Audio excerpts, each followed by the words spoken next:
what it takes to round the mic right.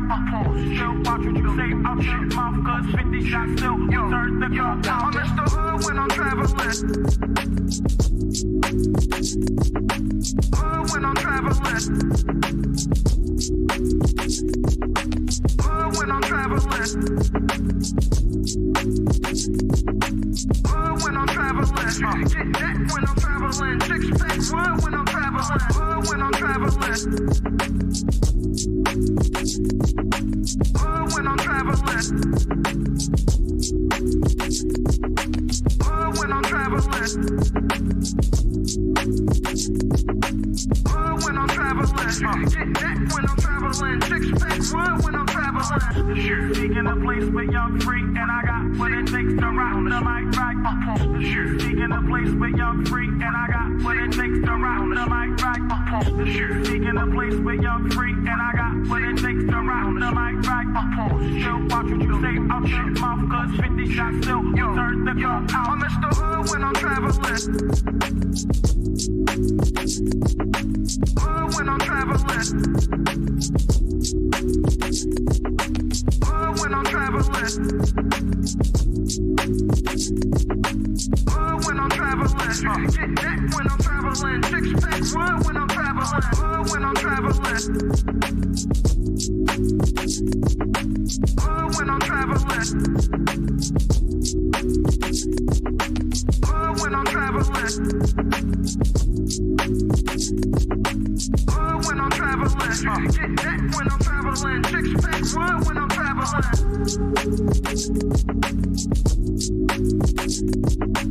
Hood when I'm traveling. Speaking a place with young free, and I got what it takes to round the mic right. Speaking a place with young free, and I got what it takes to round the mic right. Speaking a place with young free, and I got what it takes to round the mic right. Still watch what you say out your mouth, cause 50 shots still turn the gun down. I'm Mr. Hood when I'm traveling. Get that when I'm traveling. Six pack wood when I'm traveling. Fuck a Lex cause the click fit good, and a caravan slide through your hood like an avalanche. Take a flick if you get a chance, get that close. Fucking the van, cause I get that dough. Be with me, enemies come sleep with me for breakfast. Guaranteed to eat this toast. But what can't be fleeting? And then you're letting him lead you. It doesn't matter how you feel.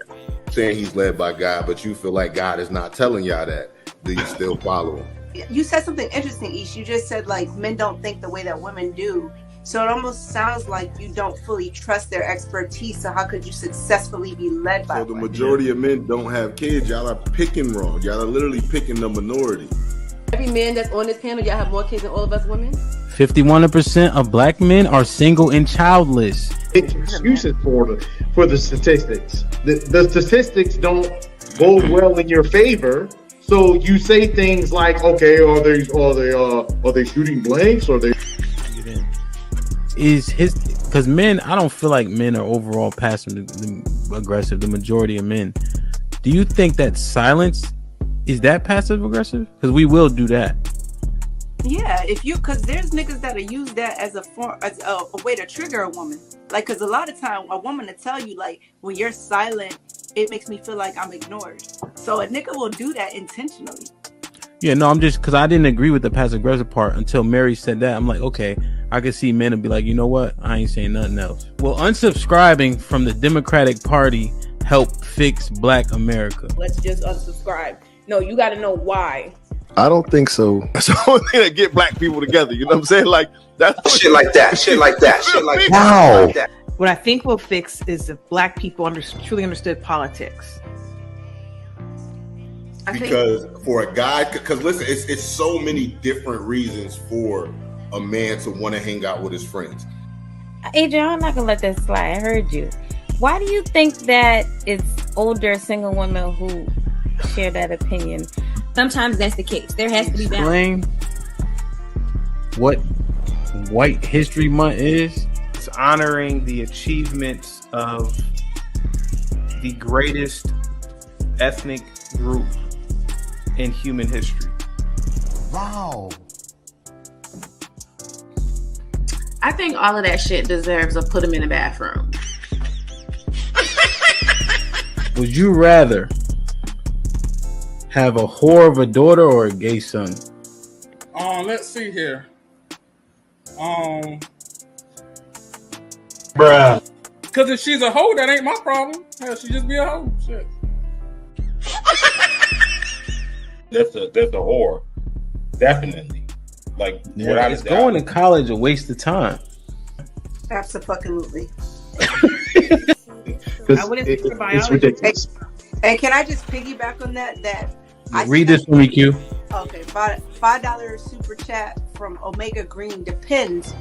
Go for STEM, medical or law. However, if you go for BS degrees like communications, is that supposed to be policies or Poli-sci, political science? Poli-sci, okay. Or criminal justice? It's wasted time. Final thought. When you take a man's time, it's like taking his money. When you take a man's money, it's like taking his time. Simply put, we want something for it. If you're not interested, don't go out. Sis, hit me up. Let's clear your coochie balance. Do women, should they still be covered by men? Do women need to understand what it takes for men to feel like they should be covered by men? Yeah, absolutely. Like, women don't value men anymore, and it's evident. For women to admit that they're not equal to their men, women have to come to that conclusion that you are not equal to your man. Are you for spanking? Let's go around the room, yes or no. Q, you for spanking? Absolutely. Age. Okay, so big kids don't get spankings? You gotta fight them niggas. There's no difference between divorced women and single mothers. The man will, in both circumstances, suffer comparably with no benefit to himself. The benefits don't outweigh the cost. But it's still better to go with someone who hasn't gone through that. It's still better to not choose them. Have men been getting over on household duties all this time? Listen, but I don't touch a trash bag to save my life. So let me ask you, could you and your wife switch roles and what you do versus what for that person hold y'all back or let y'all go? Physically, can't nobody hold me back. Ain't no such thing as a fair fight. But each direction, choose your own path. Don't just wear anything. Wear garments that mean something. We got hats. We got sweatshirts. We got jackets.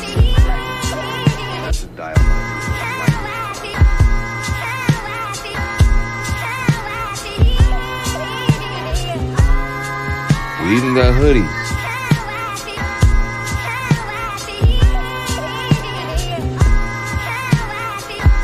Let's not forget our classic tees. Direction, choose your own path.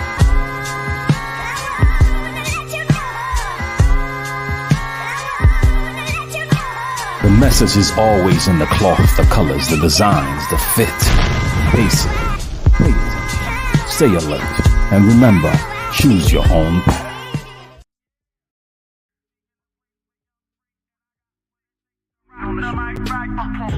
Seeking a place where young free, and I got what it takes to rock the mic right. Seeking a place where young free, and I got what it takes to rock the mic right. Still watch what you say, I'm shit mouth, cause 50 shots still turn the gun down. I'm Mr. Hood when I'm traveling.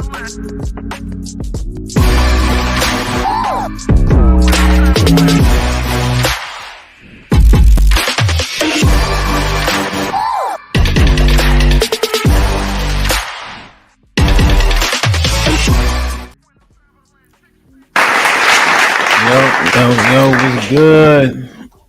DJ Hampton Stampede, we in the building. Mr. White, what's popping, man? What's good, man? How you living over there, bro? Man, I'm just living, man. I'm just trying to make it, man. I'm getting text messages that, you know what I mean, 10 o'clock at night saying there's a lot to talk about. It's a lot to talk about, bro. Before I go there, though, first thing I want to say, shout out to you, man. Shout out to you for being available. Shout out to everything that you do, man. Shout out to your wife for creating this space, you know, even though I know the alignment and this and that, but you still allowed to go forward because what you do is important. You know what I'm saying? So shout out to Team Watson. For anybody who's gonna take a shot at me, you know what I'm saying? Yeah, this is my third live this week with the same hoodie on. My wife washes clothes on a daily basis, and I like this hoodie. So yeah, this is my third one of the week with the same thing on. You know what I'm saying? So now that that's out the way, though, yeah, I'm fed up, bro. I'm fed up, bro. What you fed up about? I'm fed up, bro. And I hope people hear my heart, man. And we touched on it. These YouTube talking points. You know what I'm saying? So where even though they are correct, I feel like, and I could be wrong, right? Because I'm not exploring this, but I feel like there's let's say a large minority of men who just hide behind these talking points, and the work is not being done. Right? So it's like, because we have a talking point, everybody will focus on that talking point, but niggas is not really putting in the work to truly better themselves, to understand women, to really bring about the solutions. And I think you do a great job of narrating the show and making sure we do pause to hit those highlighted moments. But I think it hits different for you because you also are somebody who understands and put the action in place outside of just being here. And I feel like the majority of people, let's say large minority, because it's not everybody, but they just take these points and they run with these points so much so that they're not even working on themselves. You know what I'm saying? So it's like, in essence, we're not getting better at all. And again, I could be wrong, but that's just what really hit me. So I'm like, you know what? Hemp, I'm fed up. I'm tired of it. Rather than attack them and accuse them, I literally want to sit and have a real honest conversation with you. You know what I'm saying? So I got questions for you. I got topics. Anybody who disagree, you can definitely come up here. You know what I'm saying? Join in, women, men, you know, let's talk about it. But I definitely want the main focus of it to be for, you know, the men, so that we have actual things that we're actually focusing on, so we can actually continue to really get better. You know what I'm saying? Not just come up here and fight with Q and go back and forth with Q, right? Even though Q be wrong as hell. So, you know, I get it. You know what I'm saying? But what are y'all doing outside of this? Just working and then coming here for this? Like, let's really develop, right? Let's really change some things, you know, starting with ourselves. So, you know, my wife and I, we went live with the coaching business. And one of the, how much to put Mr. White in the bathroom? Oh, I was like, dang, already? Already? DJ, what's up, TJ? How you? Thank you for the love, bro. TJ with the $5. He says, how much to put Mr. White in? Put him in the fucking bedroom. Get him out of here. Come on. He said, nah, just fucking with you, brother. So, okay, so go ahead. Get into it. Right, like, so what, I want to start with you, right? And just get your thought on this thing of purpose, right? Okay. Everybody throws it out there. You got people who don't even know what they're talking about, making money off of it. I feel like a lot of men lack purpose. They don't even know where to start, how to come about it. And I feel like anything that's not used in purpose or what it was meant to be used for, it can't be used correctly. It's going to abuse everything. There is going to be destruction. So with that being something, especially that younger, and it really don't even have no age limit, right? I have some clients who 55 years old and still don't even know what their purpose is to do. So with men missing that foundational piece of not being taught, then you have so many different people talking about their purpose as different things. What do you say to somebody to even help them get started, like on that journey of what am I really even supposed to be doing? And what does that even look like? Okay, so what should a man's purpose entail? That's what I'm saying. So what should it entail? Or you want me to go? Yeah, you go. I brought the topic up.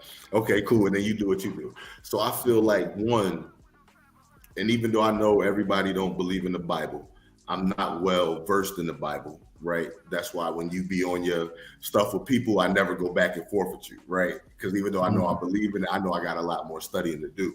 But I take it back to Adam. And so when I look at the one thing about Adam, it talked about initially like he walked with God. So I think the first thing that a man should do is really try to have a relationship with the Most High, or at least understand them. So that's reading the Bible, applying the things he knows, good character, things like that, right? Even in terms of us being, you know, a leader, I think that boils down to assessing. So that's the biggest thing I think that men are missing in terms of relationships. They don't know how to assess what their woman is, or women in their community or in their group is going through. They don't know how to assess what they are saying and what is coming out as, hey, y'all need to change, y'all need to change, y'all need to change, versus assessing the situation and coming up with, okay, what is the best way for me to communicate with them? You know what I'm saying? I think that's where it starts, there in your small circle, whatever that may be. So even if it's just you initially, right? Even if you got kids, you got a wife, so that's your household. We don't even do a good enough job assessing there first. And then, but once we figure that out, we expand it. You know what I'm saying? So is that with the assessing point, is that something that we're taught, right? Like, how is that even developed? How do we even come into the awareness of it to where we are literally listening to understand, to figure things out? And you do a great job of doing it on the podcast, bro. And you got so much better at it, because it was at one point you would just thump with anybody, but you literally, you hear everything, and you got a great memory. So you're sitting back there as the host, naturally assessing things, understanding different points, and you're even able to use different words to still get that point across, but to make sure the majority of other people understand it, right? So why is that not a skill that men are taking away and really trying to develop those things in the other areas of our lives? Is that something that you feel like is missing with men?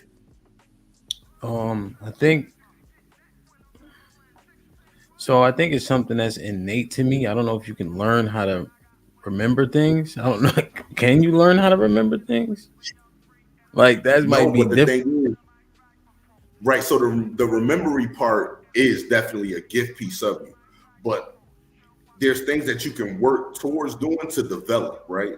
So we all have our specific gifts that naturally come to us. So even though you remember things, you work that listening to understand him.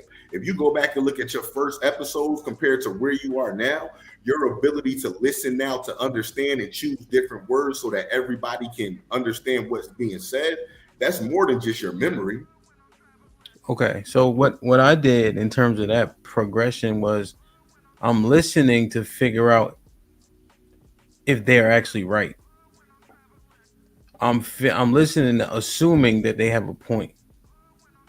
You know, like sometimes, like with love, I'll be just, you know, that's our dynamic, right? It's fun like that.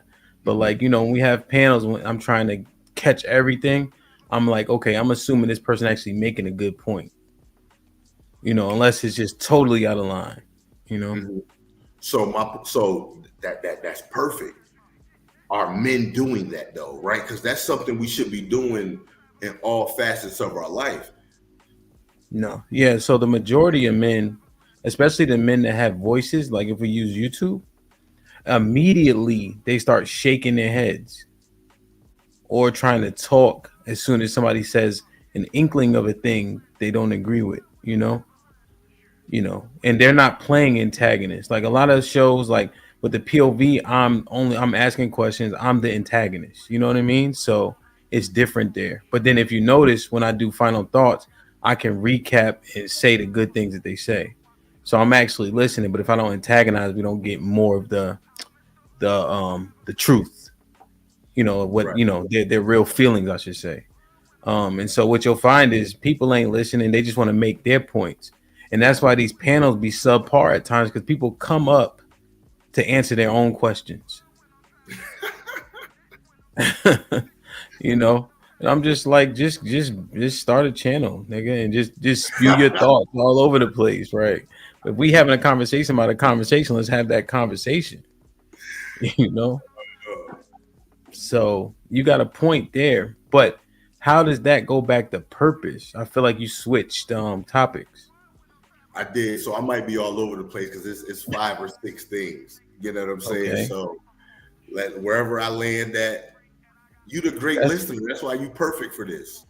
So okay, so let's stick right there for a second. Communication, right? So now, should we be listening to our wives and women, assuming they have a point? Do you think that will help men hear what the fuck she got to say? And also, is what they're saying even important half the time? Absolutely. It's vital, right? Because it's from their perspective and it's from how they see things, right? So we talked about this a while ago, but a lot of times when women respond, it's not even to refute what you are saying. It's literally in addition to what you are saying. If that makes sense. Like, you'll make a point, they'll make a point. It's like, well, okay, why are you even saying that? Like, it has nothing to do with what I just said, right? We see that a lot. But what it has to do is they just want to voice, they just want to talk. And they sometimes don't even understand that. But that's just the way that they communicate. So it's literally adding on. So once you listen to understand and you understand that concept, it'll keep you from going back and forth with her or even feeling like what she's doing is useless. This is literally just her expressing herself and being a part of the conversation. Okay, so but now answer me this. I'm thinking that women test their husbands and they don't test the outside world. What I mean by that is considering women take the first offer they get, right? And everybody understands that. Everybody in the chat, us two talking, we ain't talking about all people. There's always exceptions, right? But that's alleged pay gap comes from a few different factors. One being women don't disagree in the workplace. They don't push, right? They accept the first offer. They don't negotiate, right? That's the sentiment. But when they come home, just like when Alex said, nobody thinks her husband an asshole except her, is because they trying us, but are they trying the world, you know? Absolutely. So, this is a perfect conversation. So I'll say, while that is an area of growth for them, I will argue we need to have more grace in that area because it's the same with us. We'll go to work, we'll be professional, we'll handle everything there, we'll give everybody grace while we're on the job. But then when we at our work, when we in the home, all we want is peace, and we want to be able to be free and not have to deal with none of that. So isn't that the same thing? We could be somebody else outside, but now when we home, we can't do none of those things. Do we antagonize just wanting peace at home? Do we make the home worse by wanting peace? I think so, because we're not willing to give the home what the home needs to have peace. Right? Like we have peace everywhere else because we give those things what those things need. And some of it does come more naturally, right? So in the home, it's going to be a different dynamic. So are we putting in the time to understand what's needed to create peace in the home, right? So like case in point, if a woman is talking or she's upset, or even if she's just like babbling, if you just listen to understand her and she's able just to get that off and you provide that space and that environment, she's good. She then will deal with herself. But a lot of times we don't even give them the space to do that because of lack of knowledge, or we want them to be a certain way rather than understanding this is how they are. What happens if I figure out a way to give them what they need by me assessing the situation, understanding what she needs in these different moments? It will actually lead to you having more peace in the home. Okay. So let's take me for an example. I don't take no shit at work. I fire people in a heartbeat on the job and bring them home. Right? I'm not letting nothing slide out inside the world. So what if I'm consistent? Then how do I process home? Because I get it. You're saying people turn it on and off, but you know, that's generally how my attitude is. And I'm not being mean, like rude to people, but I'm direct. I'm like, no, that's not going to work here. You know what I'm saying? So what do I do in that instance?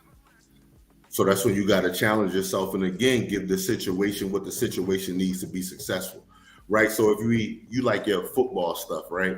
So when you initially started playing football, you initially get moved up to varsity, right? What was required of you was different once you became the captain, but you always gave what was needed for that everybody to be successful. So if you analyze the home, you just figure out what it is that the home needs. It doesn't mean you don't be direct. It doesn't mean you don't be steadfast, but you give each situation what the situation needs, especially if we're going to say we're the leaders, if we're going to say we're the head. If we can't create space and give what's needed in those moments so that we can ultimately get to the outcome that we want, that will make us trash leaders. You see what I'm saying? So I think it just takes another level that we have to go to when it comes to the home, when it comes to the family. And if you can figure it out in the home, nothing else can stop you, because that's going to be the most difficult place to figure it out at. Okay. Shout out to John with the super sticker. Median Q was popping. She says with the $2. Yes, fellas, listen to understand. 100. Okay. So let me see. So is there a benefit? So let me ask you a question. Do you think we have to do all the things and not expect equity in return? And so what I mean by this is we go out and work doubly as hard as them, and we can't come in the house and just sit down. You agree? Absolutely. Like, we're not able to. Like, we don't get to, because I work, I get to come in the house and just sit down. You got to help with the kids. There's always something. Like, you're not just empty handed. You know what I'm saying? The taking out the trap. We always have some type of responsibility. So do you think men would be better off not? I think there's an expectation of equity. You think we need to understand that it's not going to be equal in terms of what we get back as opposed to what we put in? I think men need to do better with understanding the value that they are getting before jumping into the situation. Right? I don't think we do a good enough job assessing before we choose the women that we are marrying. And I don't think we marry for the right reasons. Right? I think we turn women away for the wrong reasons. Right? So case in point, like I was saying on the other day when Fatty killed me and I took my L about the woman with a child, and how just because there's certain women who have children, men will automatically say, oh, just because she has a child, I'm automatically gonna move her away, because men don't date on purpose, right? So when I use me specifically, because me and my wife is purposeful, I can't even do what I'm meant to ultimately do because she is a part of it. Now, does every man need a wife to fulfill their purpose? Absolutely not. But if you're gonna get married, it needs to be tied to a purpose. My income has tripled since being married because of the things that she does bring to the table. She is literally everything that I'm not, right? And that's why I chose her. That was a big reason into why I chose her. She sees things that I don't see. So a lot of times we marrying people when we don't even know what we need. We don't even know how we're going to be completed. We don't even know what this person really brings to the table or the value that they add. But if you can identify that before you get in the relationship, that value will always be worth it. Okay. Right. I see. And then, you see what I'm saying? But also too, perspective matters, right? So what I challenge men to say is, a lot of men will feel like, dang, I gotta work this and that. She get to do whatever. All she do complain. Boom, boom, boom, boom. But if you can try to reframe it to you actually have a gift to doing that, because like we talk about, most men don't get women. Right? We got all of these men who are virgins, incels. We got men who are out here lonely, who would do anything just to have somebody who's there with them. But because we're looking at it from a place of resentment, that's what we now pouring into. And if we're the heads and we're the leaders and we're coming into our homes with resentment, how then can it be fruitful? That directly goes against what we believe. Like, we can't say we are the leaders and not lead by example. Okay. Would it be helpful if we treated our women one level above how we treat children? Would it be helpful? Think about this. When a child is crying, you don't expect real reasoning. You don't expect a substantive response per se. You know, it's one of three things, right? And then you're much more understanding because it's a child, you know. But with women, we're expecting a response similar to ours almost, and that's where we come into conflict. But if we saw them in a positive way, a level up from children, not calling them like babies, but you know, how they process an emotion and what they want from us is very similar to that, as opposed to what another grown man would want in return from us. You know what I'm saying? Mm-hmm. just trying to get men to see what you're saying. Absolutely. So for men, the way you put it was perfect. But due to like word association, and as soon as you say children, women stop listening. I'm gonna say I agree with that, but I'm gonna put it a different way. I think we need to humble ourselves a little bit and just look at it from the standpoint of we just don't understand them. Right. But we're So talking to each other. no. Oh, you're right. But you're looking for remedies. My bad. I started going here. Let me come back. My bad. Yeah, because you're saying men, right? This talking about. Okay, but hold on. I got it though. But this is the thing. When we look at it as children, we say, okay, it's acceptable because you're a child and pretty much you don't know no better. Versus when you're just looking at it as you're here with me, but it's different. Okay, I need to understand what's going on. And I don't think we put enough energy into understanding what it is that they're communicating just because they communicate it in a different way. Yeah, I hear what you're saying, but I think that you may be off a little bit. How so? Because they use childlike tactics. As an example, crying. But is that a child? So I feel like children will cry for a bunch of different things, right? Anything. Yeah. I don't think women just cry for anything. What I'm saying is it's a tactic though, right? So and it works. Purposely cry. Wait, let me ask you this. Are you saying that women will purposely cry as a form of manipulation? Yes. Because it works. Because what did it do? You have to respond to the crying. It's natural to say, why are you crying? What's wrong? What just happened to conjure that response? You'll say those type of things and it derails. And now you're trying to be empathetic to crime. Again, this is not an all women situation. Right. Everybody listening. Right. So for those who do it as a manipulation piece, I think that goes back to still being aware.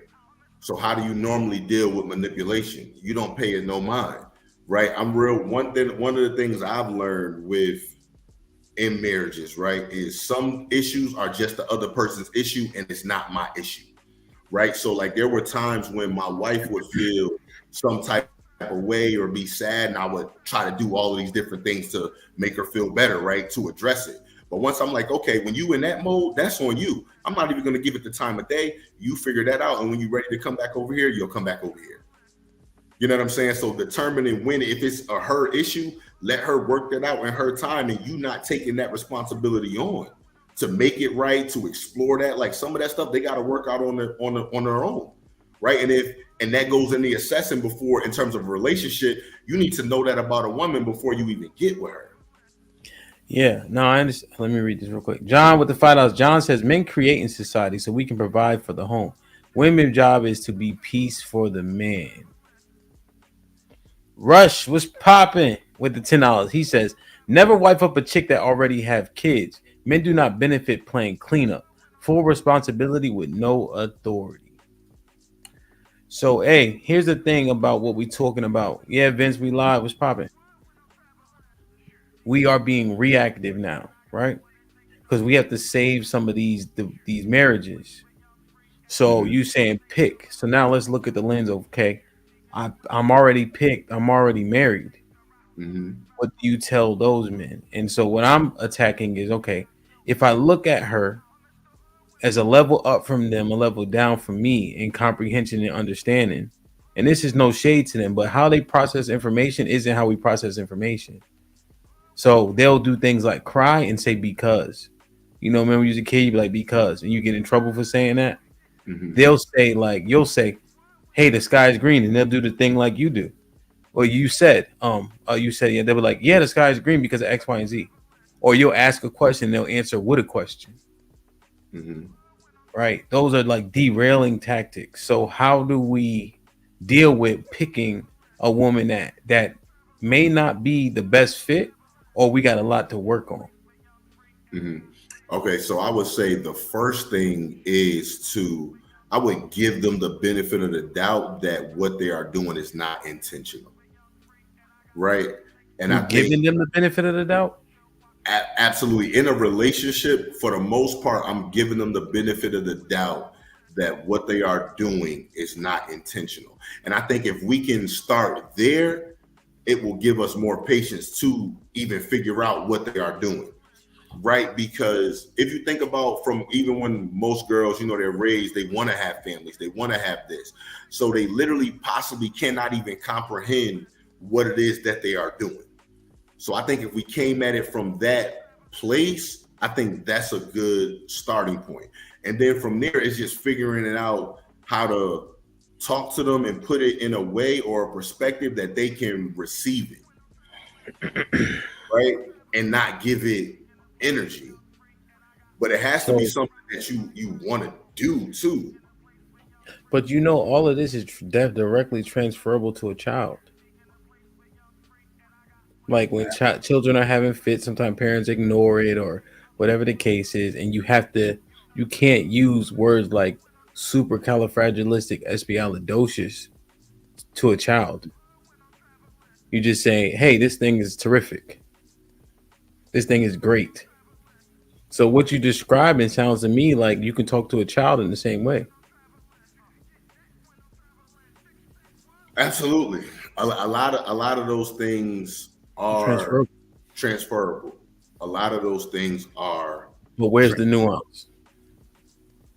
I think the nuance is because when it's a child who does it, there's not much work you're going to try to put into trying to correct it at that level, right? Like you're not going to try to, because you already understand it. You're doing this because you're a child and you literally don't know better. And so for me to even try to figure out another way or to try to be strategic, it's only going to be so much successful because of how limited you are with just sheer age. Okay. You see what I'm saying? Okay. Now, okay. AB was popping with the $5. He says Hamp is right, but as men, we are treating them like kids too far. Okay. Because they have the capacity. I understand that.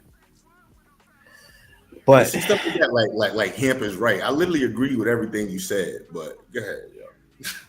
I don't think he's saying what have you said that I haven't agreed with? Okay, so if you give a man a game plan, he's having issues in his home, right? We wish that our women didn't argue with us. We wish that they listened better, right? We wish that we were the head of our households, right? Without pushback. But the reason why there's so much disdain on the internet is because men ain't getting that, right? Because if you weren't experiencing it, right, you very unlikely have so much to say about it. Mm-hmm. Let's be honest, right? Mm-hmm. So what? Okay, for communication to a woman, but what are what is it? 5 things that you recommend men do in terms of communicating with a woman? Your woman, making sure your house is actually peaceful. So I got 5 recommendations, but what I'm gonna say before I give these recommendations is that depending on where y'all are at, it may require more work than this, if that makes sense, right? So I can't just say, hey, these 5 things are gonna work for everybody, but I think they will work for the majority. And this is from, my experience working with couples. So the first thing I will say is, and especially to work good for men who are competitive, you need to just embrace the challenge and not use your woman as an excuse to not be the type of man that you want to be, right? And what I mean by that is, if you say you're going to be a protector, you're going to be a provider, you're going to make sure she has the things she needs. Then because she's popping off at the mouth or she's doing these other things, you cannot stop doing the things that you are doing or that you wanted or that you said that you would do. Okay. Because if you do, that means she's the leader of the home, right? So the first thing, take the time to sit down and assess what type of husband, boyfriend, or whatever that you are going to be and stand on that, right? That's 1. 2, I think we need to listen to understand more. Listen to understand more. There's times when you're supposed to just listen to understand and not even give a reply, because in that moment she just wants to be understood. And when you give her that you literally just understand what it is that she's saying and give her a few moments, then she can figure out or have time to even sit with herself, right? But women can't see past the fact that they feel like they're so misunderstood that they're not going to see anything else. So once you knock that out the way, and I mean really listening, any questions that you are asking is just to gain more knowledge. If you want to know how to do that, look at how Hamp do it when he's dealing with the women on POV at times, or when he's dealing with me, or when he's dealing with anybody, right? He's not going to just say, well, hey, you're wrong. Sometimes he will, but he's going to ask clarifying questions, just like he's doing now. So ask clarifying questions. Also, what you're saying is this, because again, with word association, one word can mean so many different things. So based off of something that they say, you might totally differently. So if you spend more time in literally understanding what she is trying to say, now that's one barrier that's automatically removed. And that's the one of her saying, you don't listen to me. I feel like I'm not heard. I feel like I'm not important. You done eliminated that out the way just by doing that on a consistent basis. Okay. Alongside with that, I say being strategic and choosing your moments when to express. It's number 3. I don't know what number I'm on. You on number 3. All right, so number 3, I would say picking and choosing your spots when to express your issues, right? When she's complaining about something, that's not the time for you to, well, you do this, or what about, That's the time to listen to understand. When you want to bring up an issue or concern you have, it's probably best to do that when things are going good, right?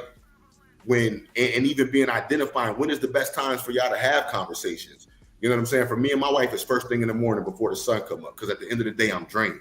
So I already know when is the best time when she'll be more receptive, or when I could be receptive, when we can have these conversations. But it's not going to be at the same time when she's bringing an issue to me, because that's going to be counterproductive. Now we caught up in, pointing the finger, pointing the blame. Okay. Point 4 would be, and I talked about this before, give her the benefit of the doubt.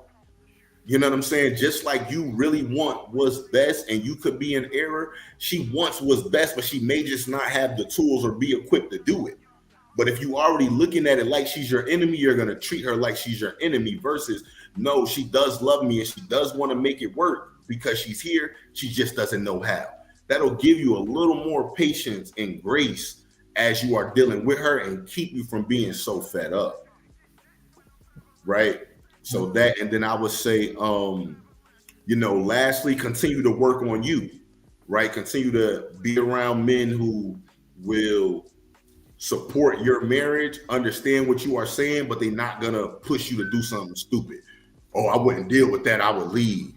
Or I would dip. Now, if it's truly unhealthy, cool. I respect your decision, right? But they're going to call a spade a spade. You don't want to have a bunch of yes men, in your circle.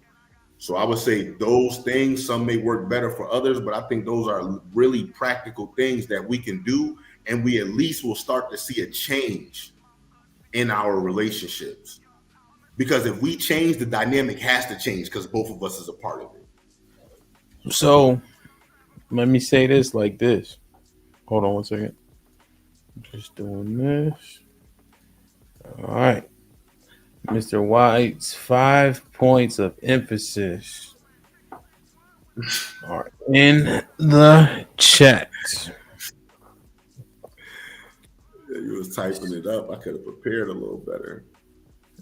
Well, I mean, since the starting point, do you think my brother, what the fuck he want? Hold on a second. Yeah, who this? Why you calling a working man while you working? Fuck man? you want, nigga? You call me, nigga. Nigga, nobody told you to work on that slave shit where you work 14 hours a day, nigga. Nigga, today, nigga. So I'm chilling on the block, right? Hold on, I'm on live right now, nigga. Oh, you Yeah, I'll send you the link. All right, well, that nigga's a CEO. He got the worst job in America. So this right here. So here's the list. Let me ask you a question. Do you think that simping to an extent, be helpful to relationships?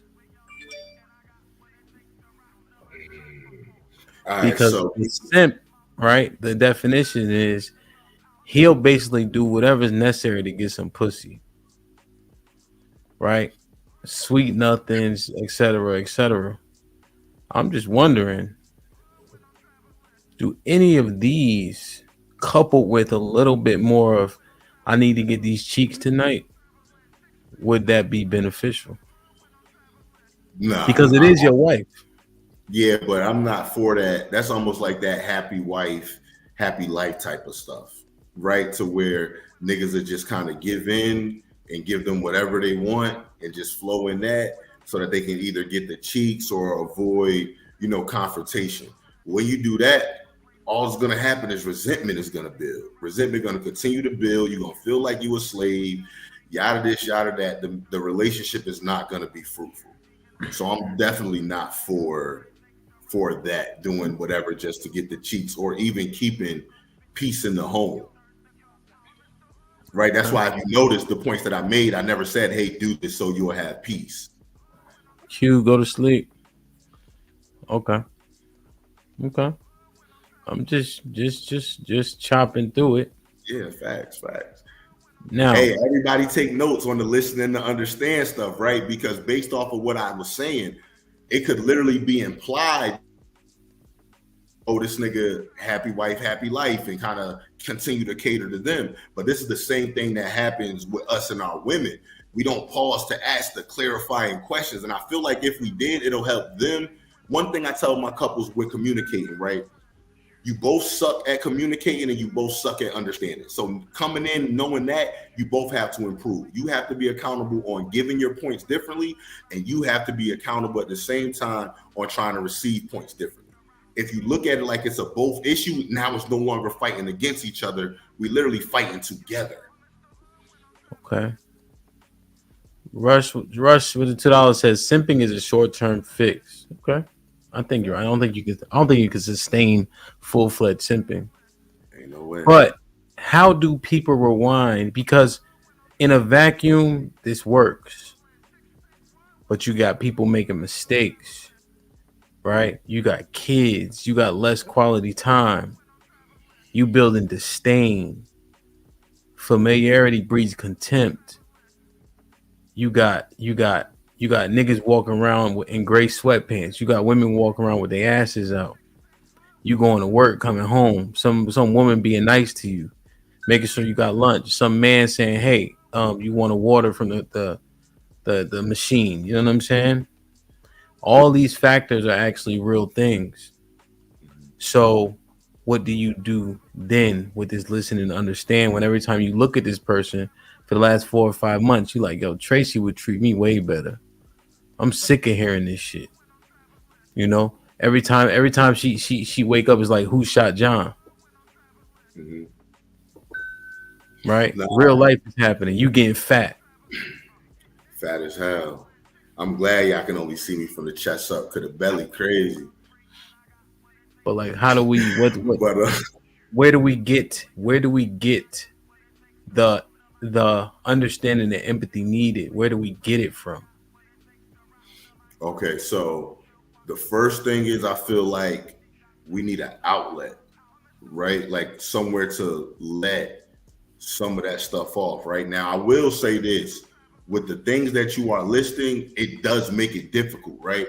So even though I'm listing these steps and I'm talking about the things that I'm talking about, y'all, I'm not saying this shit is about to be easy.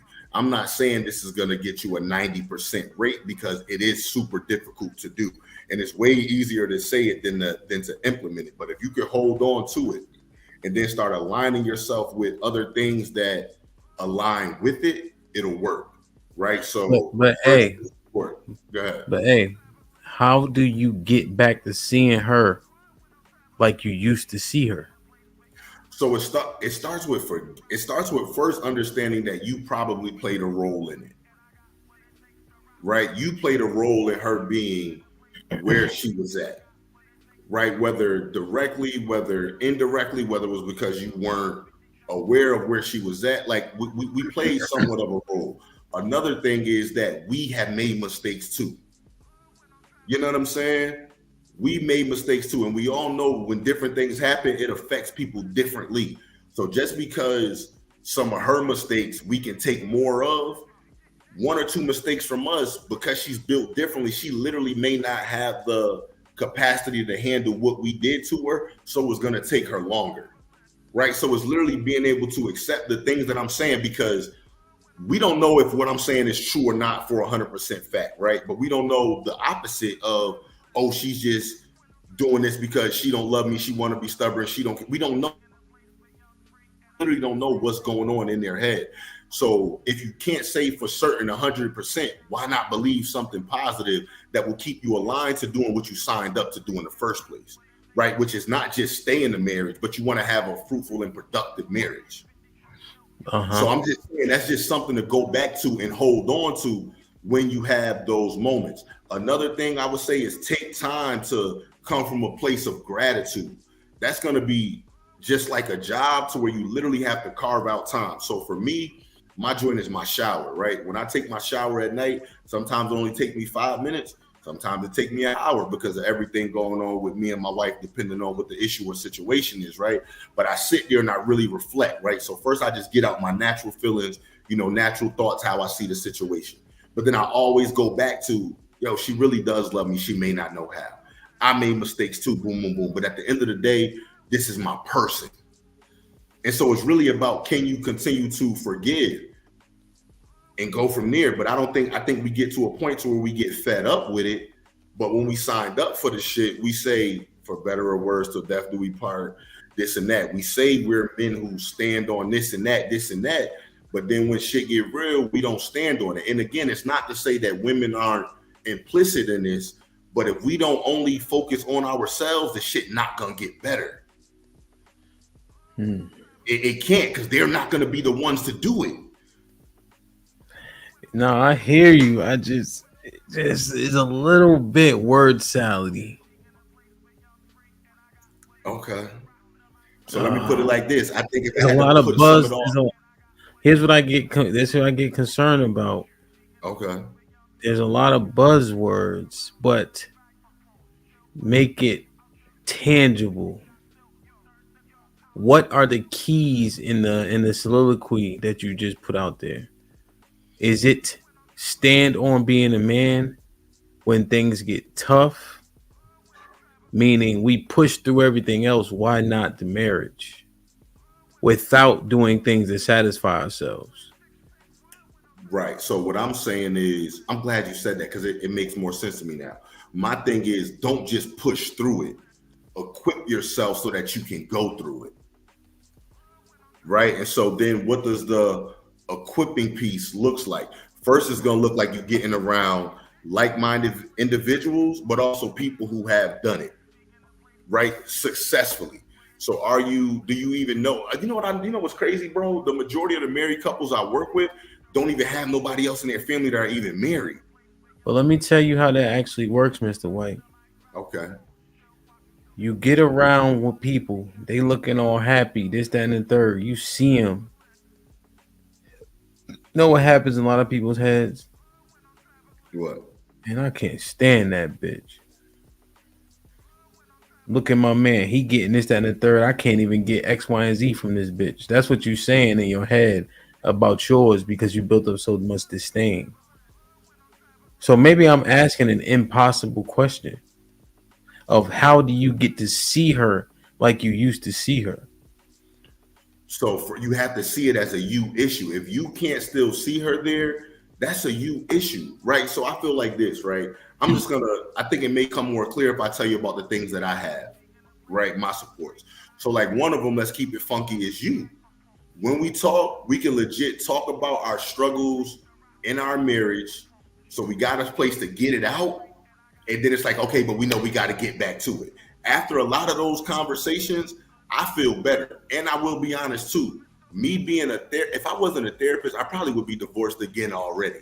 You know what I'm saying? But it's literally the fact that I'm working with other couples and I'm seeing what they have going on and they're trying. Every time I finish doing a couple session, it makes me want to go love on my wife. You know what I'm saying? So the environments matter. Now, there's not a lot of good ones, right? Because we gravitate to all of the wrong shit. So for example, if you're struggling in your marriage, you listening to podcasts about how women not shit and women don't appreciate, all that shit gonna be amplified. So you gotta start taking in or being mindful of the shit you listening to, the places you going, the people you being around, and understanding that even developing those things is gonna be uncomfortable because it's something you're not used to. Okay. Right. And I think a good starting point is, like you said, in the beginning, it's best to pick on the purpose and all of that. But if you already stuck, understand that, well, damn, I didn't pick her based off of purpose. So this shit is about to be the hardest thing I ever had to do.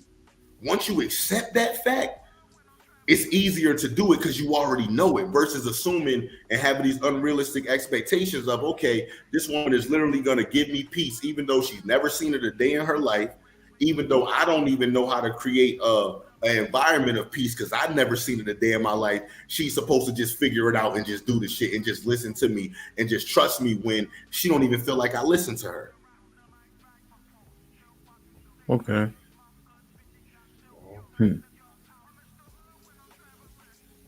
If you can make it into a you issue, it has to be a you issue. Man. Right. And you should understand this because you're the main one who says, so let me ask you this. And this is one thing too. I know I'm all over the place, but I feel like we say things that we don't really mean. Right. But when you say, as a leader, when we succeed, I say we. But when it's an issue, I say me. Do men really feel like that, or do they just say it because we're supposed to say it? Right. So if you have that and you truly mean it, okay, it's me because it starts with me. Let me assess myself first and the things that I am doing. Well, most people cop plea. You know, most people cop plea. I don't think a lot of people mean that when they say that. And to be candid, I could probably do a better job of using my own mantra at home. You know, but you just get so much bullshit. It's like, yo, man, like you don't even get it. You know what I'm saying? But I guess that goes back to the point. If you look like a woman, like a child, a level up from a child, she ain't supposed to get it. Right. But again, I feel like doing that is a Band-Aid kind of. And that's why it's not lasting long. It's only so long that you can look at a woman as a child before you would say, okay, I'm done being with the child. Why would I be with the child? And so I think that's why we reach 10. So it has to be something else that we start comparing it to so that we don't get too overwhelmed. And I think the best way to compare it is to say, nigga, we don't know women. We don't know how to be the best husband. So first, let's focus on becoming the best husband and the best person we can be first. And then let's worry about them. But we stop. We stop and we get so consumed with them. John, what up? John says all the women are the same. Wow. Find someone that has a level of balance. Some fathers have failed our daughters by treating them like babies and not training them to understand men. Shit like that. Shit like that. Shit like that. Shit like that. Good looks, John. Appreciate you, my G. John been showing wild love too. I get it. I get it from a leadership standpoint. So you agree that men have to accept these monogamous marriages, like you are not gonna get the reciprocation, and you have to treat it like you the leader. And leaders, like you said, it's we when it's good, it's me when it's bad. So we have to take a short. We have to take acceptable loss. You heard that term before? Right. So, but again, like you said too. But you heard that term before? Yeah. But again, that's only if you've already picked and you didn't pick wisely. And well, that's where we at. All right. So you already absolutely have, but you have to believe that, right? So you can't just say, okay, we when we win, me when it's an issue. I would more so say we when we win. If it's an issue, let me truly evaluate me first. and say, okay, am I doing the best that I can?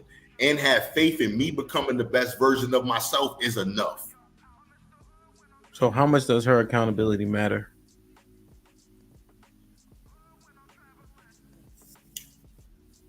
I think it matters, right? I think it matters. But I feel like until we become better ourselves, or I'll say this, depending on where we are at, would determine how skillfully we handle being accountable with her. Right? So let's say we put it from a 0 to 100 and I'm a 75% nigga. I'm not going to see, it's still 25% of the stuff that I'm missing. But if I'm continuing to put enough work into myself, I will understand her enough to where I can give the accountability or whatever word we want to assign to where it will be to where the marriage gets better. And again, it gets back to focusing just more on you, right? Understanding that us as men with the power that we have, since we are the natural leaders of it, if we do better, they will fall in line. I genuinely believe it to a degree. Now, not for everybody, right? Because you do have things like trauma and just some women are just, not going to get it. So I'll say this, if we strive to legit be the best that we can be, we can literally see clearly, okay, we need to let this person go beyond a shadow of a doubt. And it won't even be a battle, but it will become clear because of who we are, who we become. And that has been our priority focus. I think it's hard to tell somebody what to do or even be able to tell it how to do it when we're not even focused on becoming the best versions of ourselves. We think just because we pay the bills and provide the bag, like that's everything. Okay. So you alluded to this, the trauma, but these poor upbringings or no upbringings, how much of this are we dealing with, and how are they going to be able to overcome this? Like, how are we going to be able to overcome some shit that we didn't even create?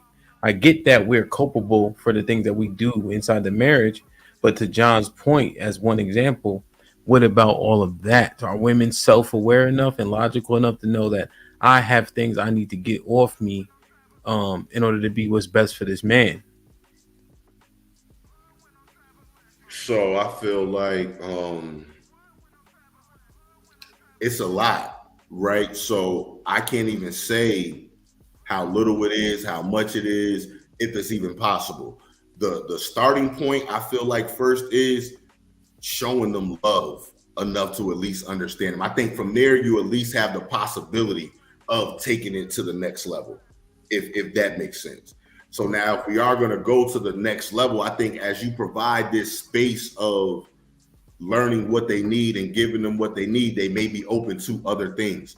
For some people, it's therapy. For some people, is counseling. For some people, it's research. For some people, it's a particular, religion, right? But we're not even getting the base things. But what I have noticed, right, in my limited experience, but with me by profession, I think I've dealt with such a variety of different people, is that once you listen to a woman and she does feel heard, I feel like they're open to following you more and will be open to listening to you because they don't feel dismissed. Right? So, but then it comes to the trauma work piece. And I do feel like women are more receptive to getting the help and the work that they need. But like, again, too, a lot of people who's giving it and trying to help people are not people who's really qualified. Right? Like, they're not picking people who are qualified. And by help, you mean therapy? Not necessarily. Not necessarily. It can come from different places, yo.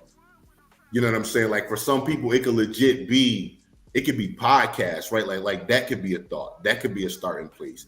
It can be books. It can be a religion. It could be so many different types of things. I don't think therapy is a be all to fix all, especially because most therapists are not even that good. You know what I'm saying? Like, if I'm honest, like, and then the ones who are most people can't afford them. The ones who do well enough to specialize in one thing. But I still feel like it's a benefit either way because you at least have an outside person who's not vested. Why, Romello? What happened? Romello just told me yesterday we're gonna have 100,000 subscribers. Now he said, Wow. "Damn, man." So, okay. So purpose, because this shit is it's so convoluted. But the overarching theory is the man's accountability. And I did hear you say, you know, us bringing home the bacon, we think that's enough, and it's not. I'm also hearing that men need to take an acceptable loss when getting with a woman. I didn't say that. And no, this is what I'm hearing though. Okay. And so also these relationships aren't reciprocal unless we are willing to accept how these women choose to reciprocate. But if we choose that, I don't know if men are fulfilled. Like, what am I showing gratitude for if I'm not getting my dick sucked? You know what I mean? Like, that's how men feel. Like, oh yeah, my kids are clean, right? You know what I'm saying? But my nuts is full as a tick. And again, it's levels to what we're talking about, right? Some people are literally in a bad enough situation to where, nigga, you're gonna have to scrape crumbs up to find anything to be grateful for.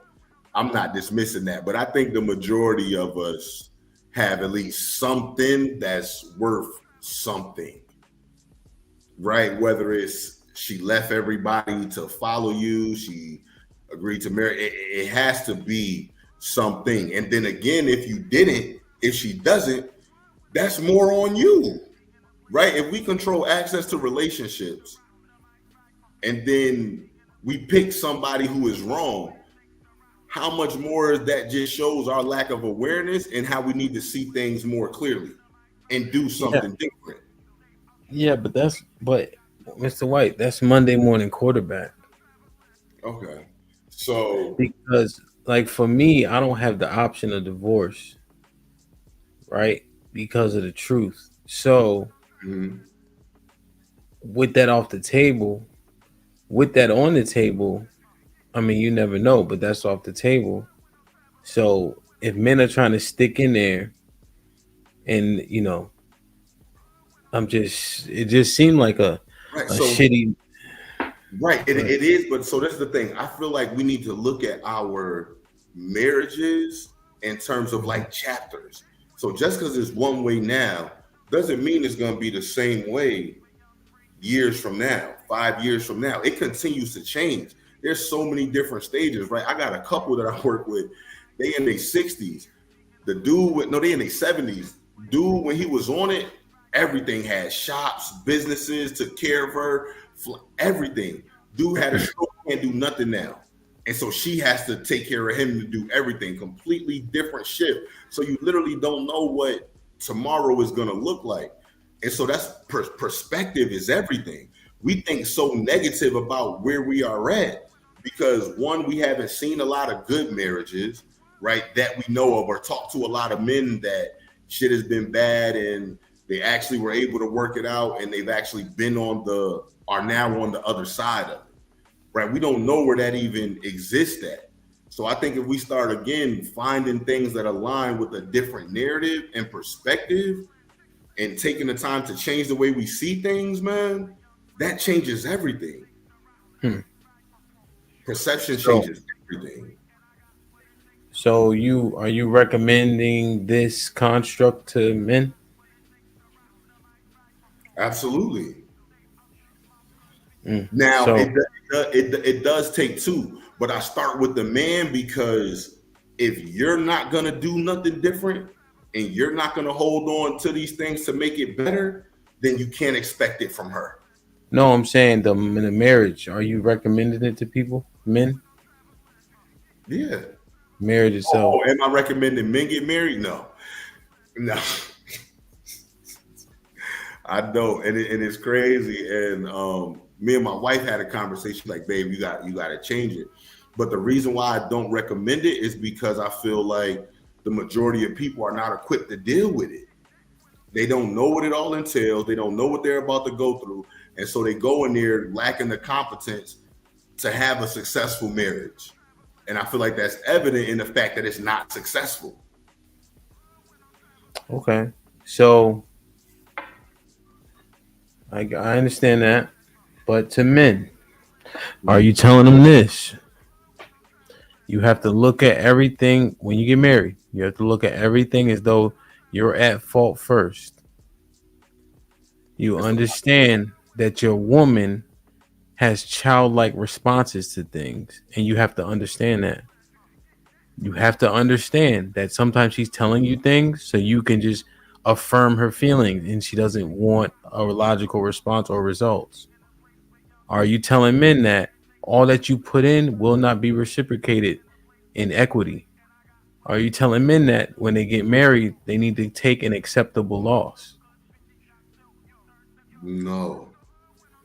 Well, those are the no. I'm saying when we recommend marriage, those are the things that are being experienced.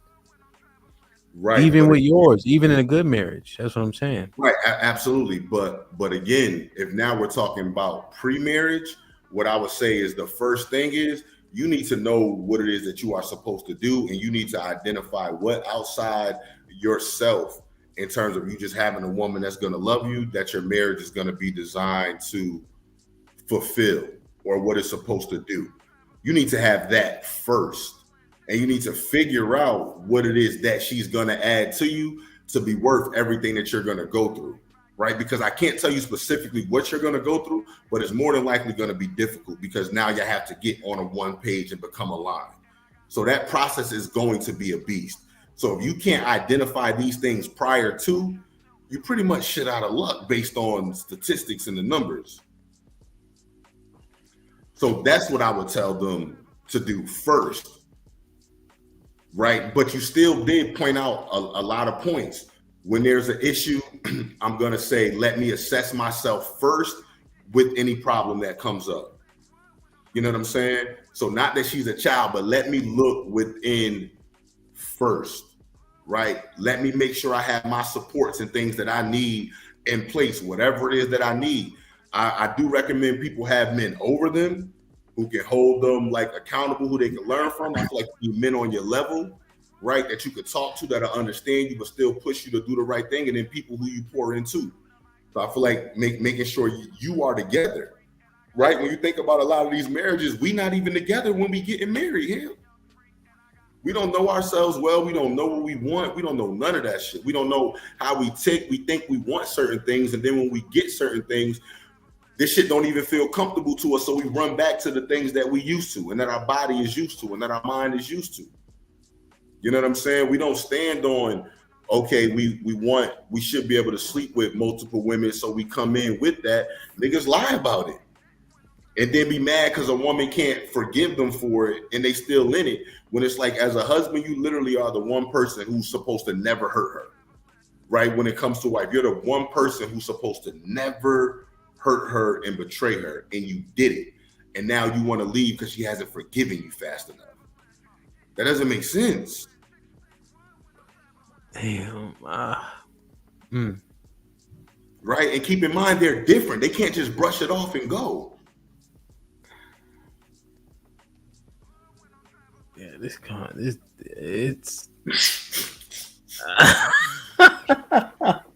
I'm broke, baby. Ain't got no money? Bullshit. I see you shining, nigga. I can smell a motherfucker with money. Even Ray Charles can see you got money. Yo, shout out to my man Jonathan with the 20 ball. They aren't aware.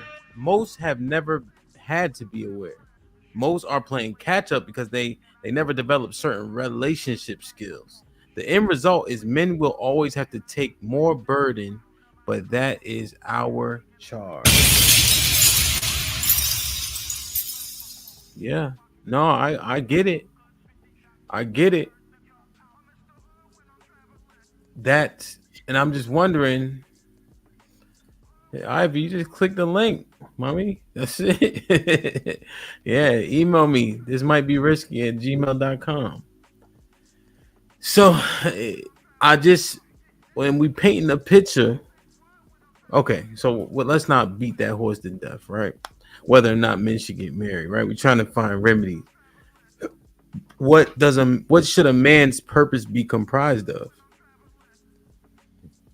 So that's good. That's good, Him. So I think first it should start with what is the purpose for all men, right? And so I think one that is having hold on.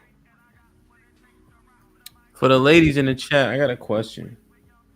Put a 1 in the chat if infidelity is a deal breaker. You right? You good, Mr. White? Yeah, you can hear me? Mm-hmm. All right, so I would say number one, I think is in right standing and in relationship with God, man. Like you always talk about, like really walking with God, standing on those principles, and that being something that you want to do for yourself. I feel like that's one of the first things that we were created to do. And I think now, that's one. Okay, any God? No, the Most High, Him. Okay, so what about Hindus and Buddhists and all them? So that's different, right? That's not my scope. So they do it how they do it. So this is the starting point, right? Because if you're going to start from, and so I guess it'll work for them and what they believe in their world, right? Because I see things as a bunch of different worlds within Earth, if that makes sense, right? Because, and I got that from, I be on panels and dudes be talking about like women just have kids to get housing, and I'm like, nigga, what type of women y'all know? I don't think I've ever met a woman who was just trying to have kids so she can stay on Section 8. But other men tell me this stuff really exists. So I'm really starting to see like there's a bunch of like mini worlds and mini circles here on Earth.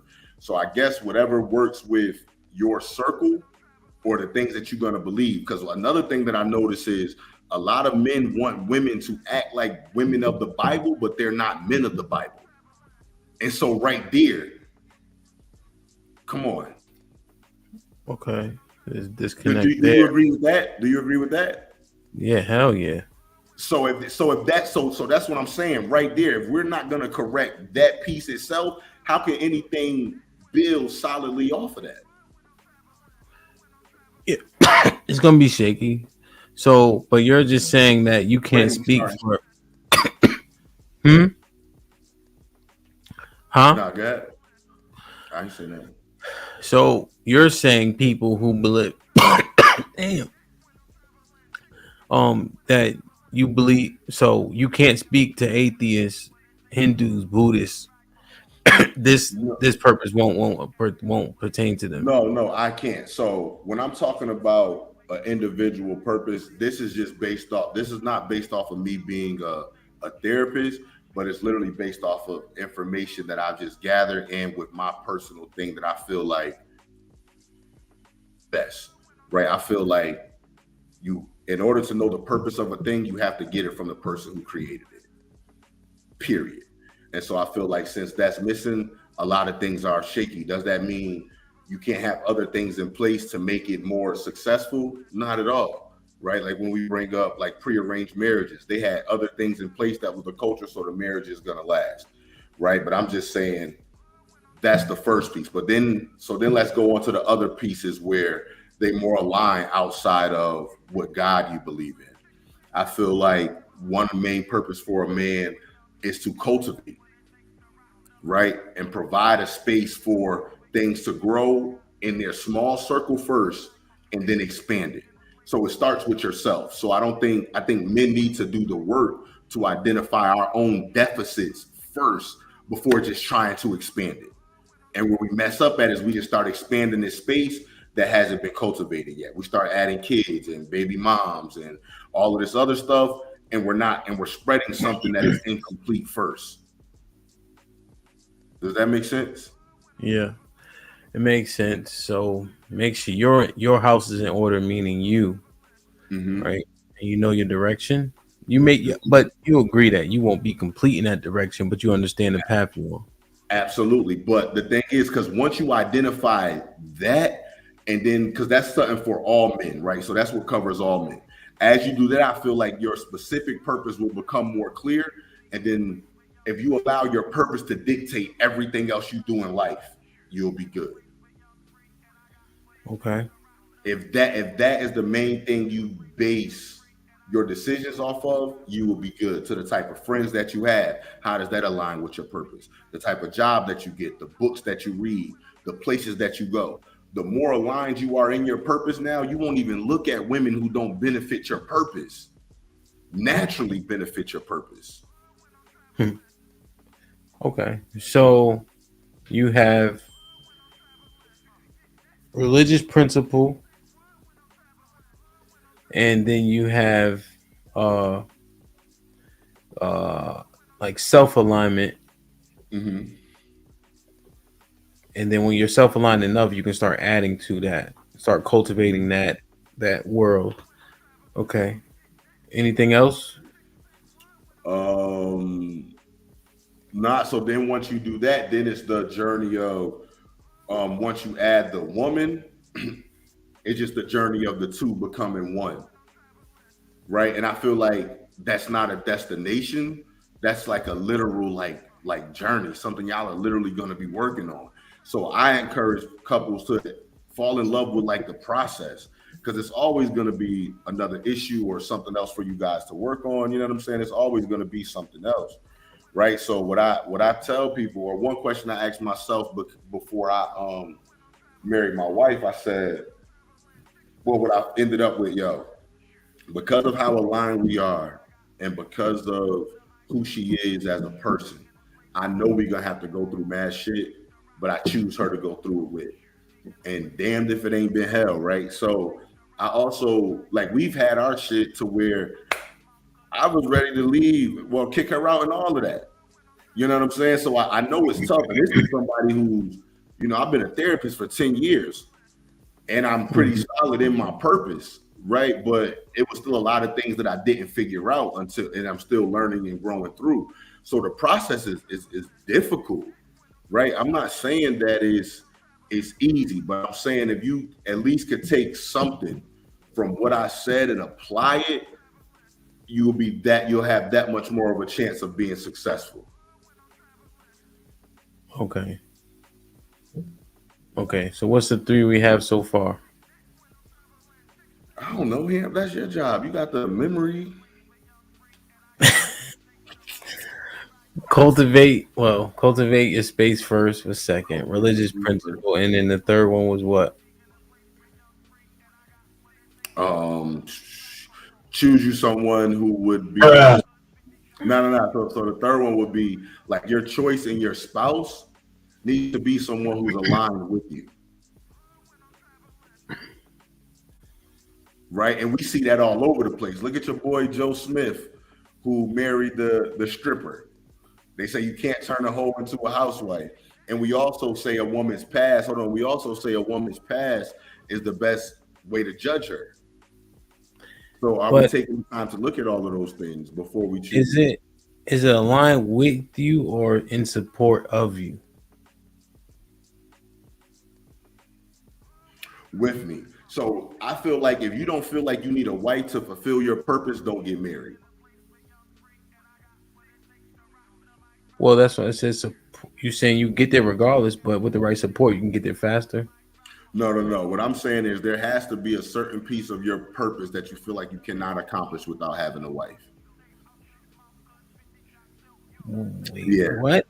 Yeah, absolutely. That's what I'm going with. Absolutely. What? Absolutely. You're saying in order to complete your purpose, you have to have a woman? No, that's not what I said, Hemp. What did you say? Listen your ears back on. What I said was, if you don't feel like you need a wife to fulfill your purpose, don't get married. Oh, but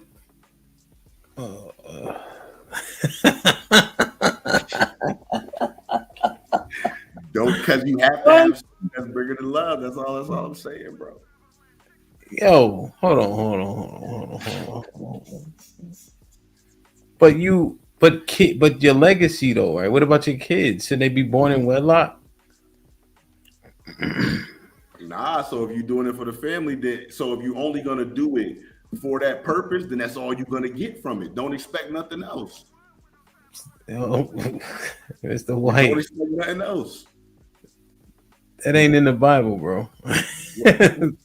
That ain't.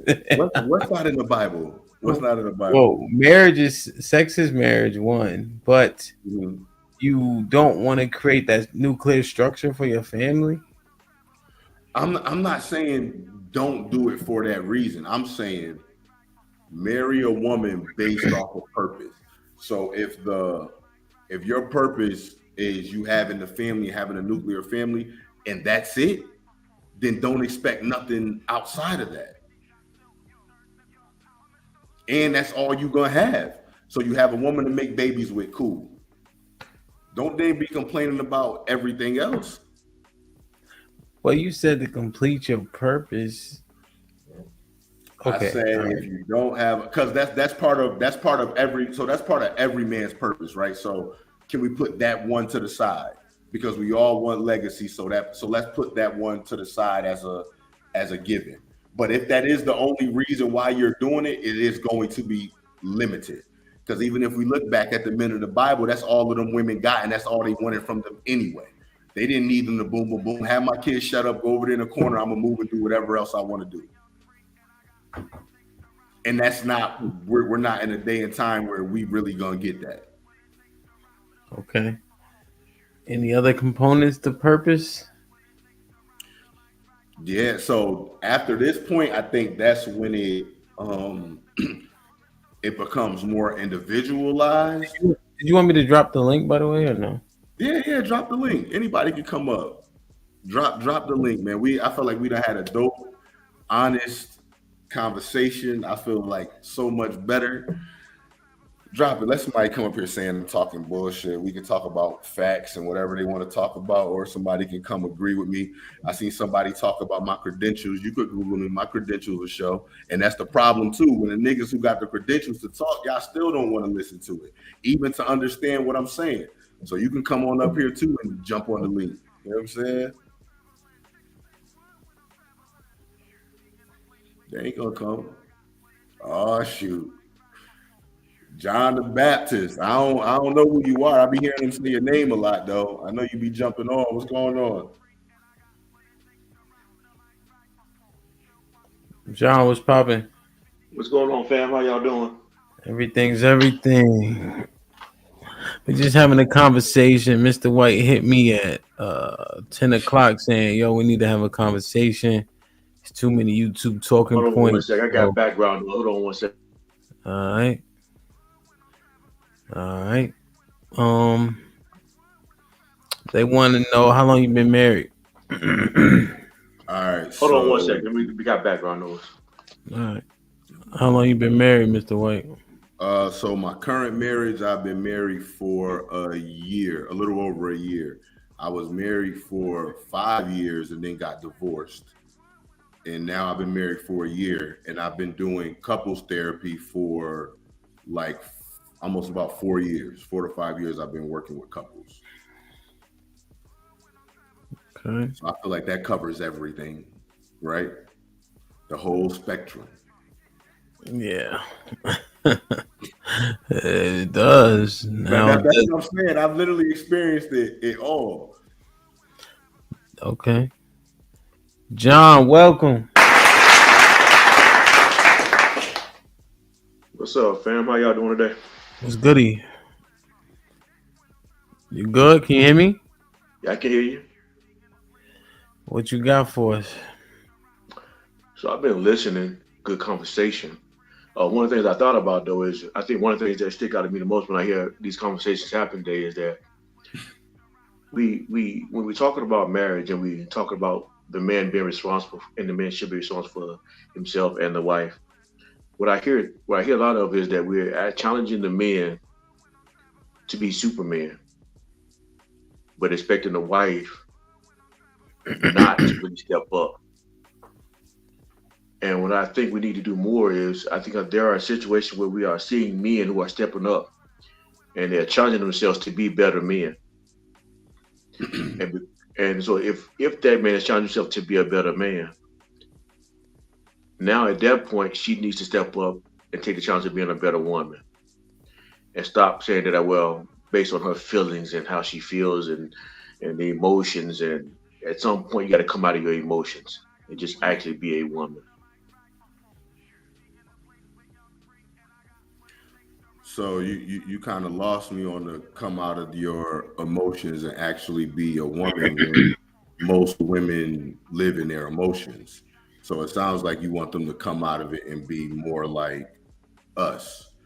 And again, I'm not saying so, but I still agree with everything that you were saying. But I wasn't just focusing on women. My focus tonight is solely men. So is there things that women need to do? Absolutely. But I think where we go wrong is we don't know how to point out what they need to do. And then it's like, since we can't control what they do, what is it best for us to then do? And that's what I'm saying. That's why a lot of the things that I'm talking about, men are disagreeing with me, but they're also in bad relationships and they're not even willing to try anything different. So it boils down to, are you willing to try something different to get a different result if what you're doing and the way that you're seeing things and the way you think things should go is not working for you? Because you can't control her or make her do nothing that she don't want to do. No, you can't control grown females, and you can't make them do something they don't want to do. But you can. But if you are a man who's like, one thing y'all talk about is having following God. Following God comes with standards for men and for women. And if she's not going to, if we're going to hold men to those standards who follow God, then we got to hold women to those standards who follow God. So I can't make you do anything, but I can hold you accountable to the principles. So let me ask you this: how do you hold her accountable to the principles? So for example, if she's not going to be faithful to her duties as being a wife, then you can put her away. In what way? Well, they talked about Moses said in the law that you can put her away if she's not performing the duties of a wife. She's going to be unfaithful. Adultery. I'm sorry. Go ahead. Yeah, because when Jesus was talking, he said only adultery. So yeah, he so clarified. Think about it. I'm sorry. Go ahead. Let me cut y'all. Well, I'm saying he clarified the law because he was saying that men were putting their wives away for anything. If they got upset, they would just put them away. So let's talk about that for a second. What is adultery, right? Adultery is being unfaithful, right? Like for a woman or for a man? Which one? For a woman. Let's talk about being with another man. Yeah. Okay, so if a woman chooses to go to work and give her time to another man, when you want her time to be spent with you, as far as like working outside the home, but you want her to work inside the home, is she being faithful to you, or is she being faithful to another man? She's not committing the act of adultery. Yeah, that's a reach. And it is a reach, but the way I'm looking at it though, and we can just have a discussion. I'm not saying right or wrong. Let's have a discussion. Mm-hmm. I'm looking at it as if you're not being faithful to me, because you were created in the beginning to be my helpmate. Mm-hmm. And if I'm asking you to help me in this area, but you're refusing to help me in this area, who are you being faithful to? But are you saying, are you making 40 G's and she's making 40 G's and y'all need all that money? Like what is the, because it's a bit of a reach, but if we entertain the reach, why does she feel the need to have to work so vehemently? So okay, the reason why I don't know the reason she feels the need. Shalom. Mm-hmm. But okay, so I believe that most people, like I think it's Matthew 6:32 to 34, it talks about Jesus challenging us to keep us focused on the thing that God asked us to do, and not focus on clothes, not focus on food, not focus on what the world is doing, because that's what the Gentiles do. So I think what we tend to do as believers, we tend to focus on the things of the world rather than focus on what Christ told us to focus on. That's on Him and serving Him. So that's when we start looking at money. Well, if I don't make enough money, we can't live this lifestyle. We can't live this way. So we put our priorities out of order. And so I think that's what's happening. We putting our priorities out of order. And so therefore, marriages are not strong. Families are not strong. But guess what's strong? We make so you can live off of $40,000 a year if you put God first. So Jesus didn't get married either. And then Paul made himself a eunuch for that reason also. Because the burden of it means that it costs. And so Jesus was talking that shit. But he didn't, in that chapter, that nigga left out the fact that he didn't get married because he was on his purpose and he would have been distracted. I wish he would have said that in that chapter too. Yeah, you wish he would have said that, but what he did say though is that, and if we go back in the beginning, and like it says in Genesis, she was created for his purpose. She's created to be on his purpose. Man was created to serve God, and she was created to serve man. No, what I'm saying, well, that's a different point, but you're talking about Jesus and what he did, what Paul did. They had a point to make, and they knew that the woman would be a distraction to that purpose. Yeah, but okay, so we're talking about marriage. Even though I use Jesus for example, the focus I used Jesus on was to keep us to Jesus was showing us that this should be your focus. This should be your purpose. This is what you're thinking about. Right. So your mind should be on this. Keep your mind on this. Wait, so let me ask you this though, right? How do you handle that situation, right? Because you talked about the woman cheating, but that's not the thing that most men complain about, at least that I hear, of the infidelity piece, right? So when you talk about, okay, she was made for me and for my purpose, how do you align? I mean, how do you handle that situation, right? To get them aligned to you, just want to know your thoughts. But then two, are you expecting more of her than you're expecting of yourself? Because it also say how you are supposed to align and follow God. So are you taking a good self-assessment of yourself to be obedient to the things that you're supposed to be obedient to? So the question that y'all had this conversation earlier, and I listened to it. I think anytime a problem arises, I think a man don't automatically look to blame himself or the woman. What you should do is look at the situation and see how did it go wrong. Now, once you observe how it went wrong, let's say, for example, it went wrong with the man. So the man need to address, okay, how could I handle the situation better? Make those necessary corrections, and then move that direction. If you access the situation, and then because you're in charge, it still falls on you, but you determine that, well, I could have led this in a better situation. I could communicate this in a better situation.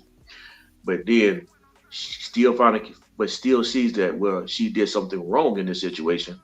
Address what she did wrong and teach it and correct it.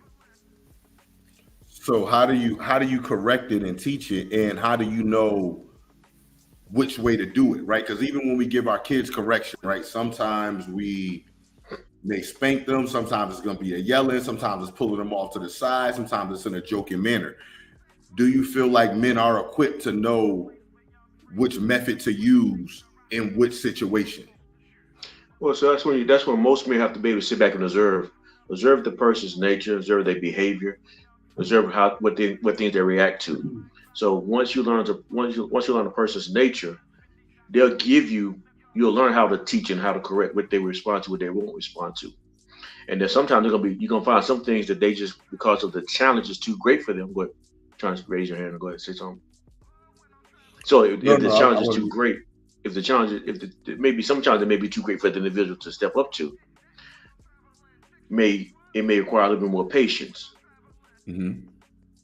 But you still have to keep teaching. You can't change what you're teaching because they don't like what you're teaching or the correction that you're trying to bring about.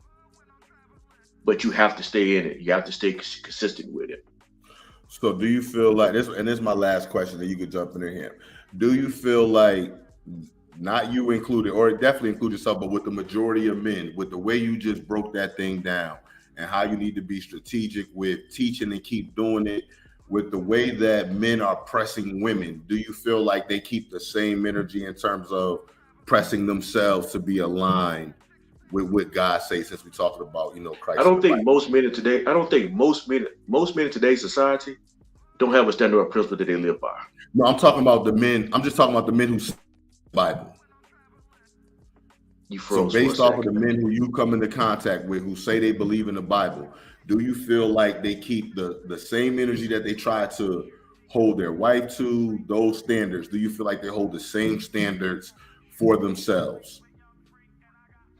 And that's what I'm saying. That's what I thought I was speaking to that. I don't think most men can be consistent, hold people to a standard, because most men don't have a standard to be consistent to. Okay, so I feel like we saying the same thing then. Okay, I feel like I don't think I disagree. I don't think I disagree when I came up. If I did, I did. If I did, I didn't mean to. I just thought it was a good conversation though. Got you. Okay, cool. But Rock, what's popping? You there? We got a big delay. Yeah, what's up, homies? How y'all doing tonight? Good. Now, Rock, I think you got a delay. Do you have a delay? Yeah. No, I might be working on a delay because it's Friday. I mean, is my mic messing up? No, you sound fine, but you're probably like 4 seconds behind. No, I don't. No, I just took a while to react. Maybe. Yeah. No, it's still happening. Can you drop off and drop back in? Turn off that stuff like you did last time. Well, I'm on another device again. Yeah, I'll be right back. All right. But John, I think that is a good question, because you hear men who say they believe, and they always talking about, they'll talk about Proverbs 31 or the woman's duty, and how she's created to be a helpmeet. But you don't get blessings without the action of faith. So how can they be asking for those things, and how are they hold themselves accountable to those same standards? And if they aren't, why are they trying to hold women to such a high standard? So what do you? I guess the better question is, what do you say to those men? That's one of the problems I have with YouTube and these talking points when we come up is I hear men talk a lot about they expect women to do this, expect women to do that, and I listen to them like it never sit well with me. So what I say to those men, I was like, first you need to be consistent. First you need to let her see your principles and standards, because even before you get married to a woman, develop a. If you may not be perfect at your system or standard, but at least have them, and let it hold you accountable. Be accountable to your standards and principles. And then when you do something wrong, your standards and principles correct you. When she sees that you have standards that you live up to, then she should accept that if he's going to have standards for himself, she should know he's going to have standards for me as well. How much grace should we give the women in our lives? How much grace should we give women in our lives? I think that's an individual question I think men have to answer. Go ahead. I think you give them, especially the wife, I think you give them unlimited grace, but that still comes with natural consequences. It still comes with boundaries. All of those things still come into place. Not with unlimited grace, they don't. Yes, they do. You can still give somebody grace and forgive them, but still give them boundaries. Unlimited grace, though, think about this. Even when you ask extensions from T-Mobile, at a point they won't keep doing it, because at a point you're gonna not pay it, right? There's a reason why you got to keep extending. You don't actually feel the penalties if you get a grace every time you make a mistake. Right. So what I'm saying is there's also going to be natural consequences. right? There's natural consequences to the things we do. I don't feel like we should be trying to give our spouse consequences. But there's natural ones that happen. Like what? Hey. All right, so case in point, you got a wife who always interrupting you, getting loud, never let you talk. A natural consequence is going to be there's going to be some space between y'all, and you're naturally not her more, right? But you still work through that. You don't naturally say, okay, I'm not going to talk to you just so you'll learn your lesson, or I'm going to intentionally do this so that you automatically learn your lesson. But there's the natural consequences. So it's like, let the natural consequences do what they're supposed to do, because the majority of men or women are equipped to give consequences in a way that it will bring about correction. And so when we start putting our own hands in it because of our lack of education, our lack of knowledge, our lack of experience, all we doing is messing stuff up. We literally making this stuff up on a fly. Right? If you ask these men, hey, what are you doing? Well, when she do this, I do this. Where'd you get that from? I don't know. Somebody, this is what I heard him say in a movie, or this is what I heard. Like, you see what I'm saying? We literally making this stuff up as we go along. So the best route is to allow natural consequences to do it and look at it like, yo, it's not your job to intentionally punish your wife to teach her a lesson, or for a wife to do it to a husband. Really? Absolutely. I disagree with that unlimited grace stuff.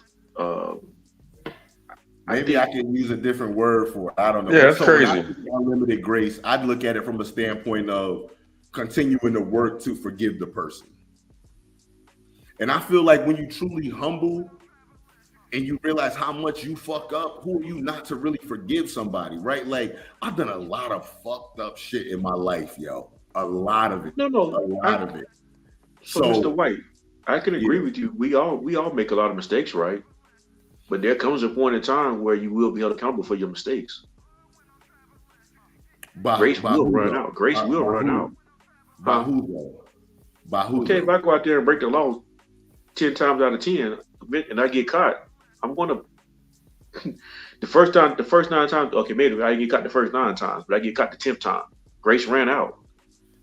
Yeah, you getting into a lane of no consequence. No, I'm not. What I'm saying is, hear me out. That's enablism. That's enablism. What you're talking about. You're enabling the bad behavior that you supposedly dislike. What I'm saying is, men, y'all need to humble yourselves and understand that you are not equipped to give consequences to a wife properly. And if you say you are, how did you learn that? Where are you getting from how you're supposed to give a wife consequences? Most of y'all niggas are making this shit up as y'all go along. Meaning it's no research behind it. It's not proven at all. You literally doing what a bunch of other people told you, who literally have no skin in the game, no education, no results. In the Bible, it's not even clear present day, how do you give your wife consequences? And we're so focused on that. That makes no sense. That's not a wise thing to literally try to do something that you're ill-equipped to do. And you sitting here standing, these consequences have to happen when there are natural consequences, right? The lack of trust that's broken, and to try to build that back, that's a natural consequence. That's not something I have to do to try to teach you a lesson. I do not have to learn how to, because if my wife cheated on me, we would be divorced. But like, if she was to do something, I'm not about to go into like, okay, I'm gonna shut her out and not give her the things that she needs. Some of that stuff is automatically gonna be a struggle for me without having to intentionally do it. And what I'm saying is those types of consequences that's enough. And I think too, that's why I want to get away from that children thing too, right? Because once we start incorporating them with children, everybody doesn't have the wherewithal to leave it at the standpoint of, okay, we're relating them to children just because of certain things they may not be able to understand, or how we need to be patient with them. They'll assess that across the board and feel like, oh, I got to give her consequences so that she'll know not to do this. When in all actuality, sometimes all you need to give them is love. You see what I'm saying? And we don't know when to use love versus using silence versus using this tool or versus using that tool. We don't know that. So, Mr. White, can I ask you a question? Absolutely. Do you separate love from punishment? Do I separate love from punishment? Yeah. So if I punish someone, that means I don't love them? No, I'm not saying that. What I'm saying is, if you want to correct the action, sometimes the answer is giving them more love versus a punishment at all. Do you know when? Right? Even with the child with the wife, do you know when to try to give okay, let me give her these consequences? That's gonna help, or is it me loving on her more, or is it me just giving her attention? Right? We don't have the competence to know what to give or what to do in those times, so don't try to spend so much time doing something you're not equipped to do. Just because you're born with a dick don't mean you know how to do this. And I'm not talking to you, I'm just talking about men in general, because that's the sentiment that's spat out. We don't even want to take the time to make sure we are competent enough to do a thing. We just want to do a thing because we're a man. So if a husband can see that a wife action is not working for the best interest of the family, does he have to does his intelligence, does the same intelligence that allows him to see the problem, does it stop and be able to fix the problem? Is that your argument? No, so you can try to fix it, you can communicate it with her, you can do all different types of things. It's unlimited to the different solutions. Well, it's probably only be one thing that'll fix it, but trying to discipline her or punish her, I don't think we know how to do that in a just enough way to where it would be receptive. So let's say let's not punish people, but let's say we give ultimatums or goals or something that's not the word punishment, because it seems like you have a maybe a kickback or something, maybe a reaction to someone's acts that we do not like, because I think women should be punished. And if you talk to any woman out there that's going to tell you the truth, they're going to say the same thing. They'll be like, oh hell no, yeah, you need to take the keys away, let me know that I'm not in control. That's what they're going to say. You know what I'm saying? They're gonna say, no, women do need consequences, because by you saying they don't need any consequences, it literally sounds like you should allow your wife do anything they want to do. I mean, really, what when it boils down to it are you saying that? No, hold on, because I never said women don't need consequences. I said there are natural consequences, and it's not your job to give them consequences. You're not their parent, but there will be natural consequences based off of things that happen. But don't intentionally try to hold it for the who administers. Hold on. Let me give this one point, then I'll let you jump in. Are you talking about like a karma kind of thing? You said what? Are you talking about like a karma consequence, like consequence of karma? Who is supposed to be administering these consequences that these ladies are going to ultimately get somehow through the butterfly effect? Bro, I'm trying. You're talking about tyranny. You're talking about ultimate rule. That you can't ultimately rule a woman. That's terrible. Like, how are you going to do that? You can't ultimately rule anybody, regardless. So what? You're in control of everything. Yeah. Can you not jump in if you don't know what we're talking about, bro? Can you not jump in if you don't know what we're talking about? All right. So you think I don't know what you're talking about? Is that why you're saying what you're saying? You really think that? Well, I'm mainly saying it because you interrupted White. Me and Mr. White was having No, a conversation. I asked you a question and you ain't even answered it.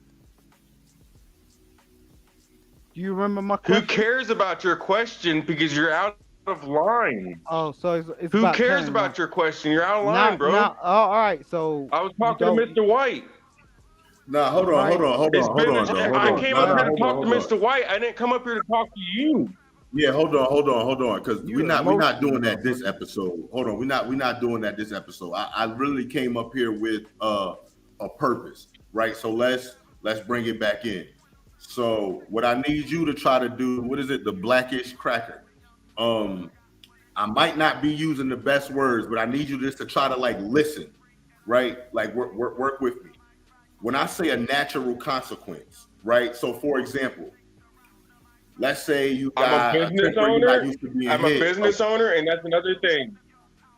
You hold on, bro. You keep saying men don't know how to listen. If you would, obviously I know how to listen. Okay, but you saying some shit like that is just dumb. It's dumb. You're accusing me of not listening to you, and that's why I don't have an understanding of where these magical consequences for these women that do things out of line are supposed to come from. That's my question. Is it supposed to come from karma? Is it the butterfly effect? Is the government going to sweep in and take them off to jail because they've cheated on me 10 times in a row, but I shouldn't divorce them because, I'm not supposed to administer consequences? That's the misunderstanding that I have. And that's the misunderstanding that I have. Yeah, okay, good. Okay, can I go? Hold on, Simon, hold on. Can I go now? All right, so initially what I was saying to you was I was saying, hey, I'm possibly not communicating it correctly. So I was saying if you can try harder to listen to me as an issue with me, because I'm not communicating it correctly. So if you can possibly look beyond the exact words that I'm using, I'm literally asking for a favor, not saying it's a deficit on your end, but it's a deficit on mine. So that wasn't an attack on you. If it came off that way, I apologize, because I genuinely want you to understand the point that I'm doing, that I'm trying to make. So when I say a natural consequence, right? Like case in point, my wife slapped me, I punch her in the face. Right, that's something that automatically happens, right? That wasn't me. That probably was a bad one, but that wasn't me trying to punish her. If that makes sense, right? My wife lies to me or she steals from me. I'm naturally not going to trust her. I'm not trying to trust her on purpose, but naturally I'm not going to trust her. So naturally there's going to be an issue. That's what I'm saying. There's those what I'm calling natural consequences versus me saying I'm going to specifically do A, B, and C so that she learns her lesson. That's the difference. Now with adultery, because that's the point you brought up, with that specific one, if she cheat on you, leave her. I'm not saying stay for that, right? But there are natural consequences that happen without you saying, I'm going to intentionally do this. And I feel like that is enough to bring about correction, or more so than us trying to give a woman consequences, because that has not worked. Where has that worked? Where and which consequences? So let me ask you this: which consequences do we give women that works, that we get the result that we want?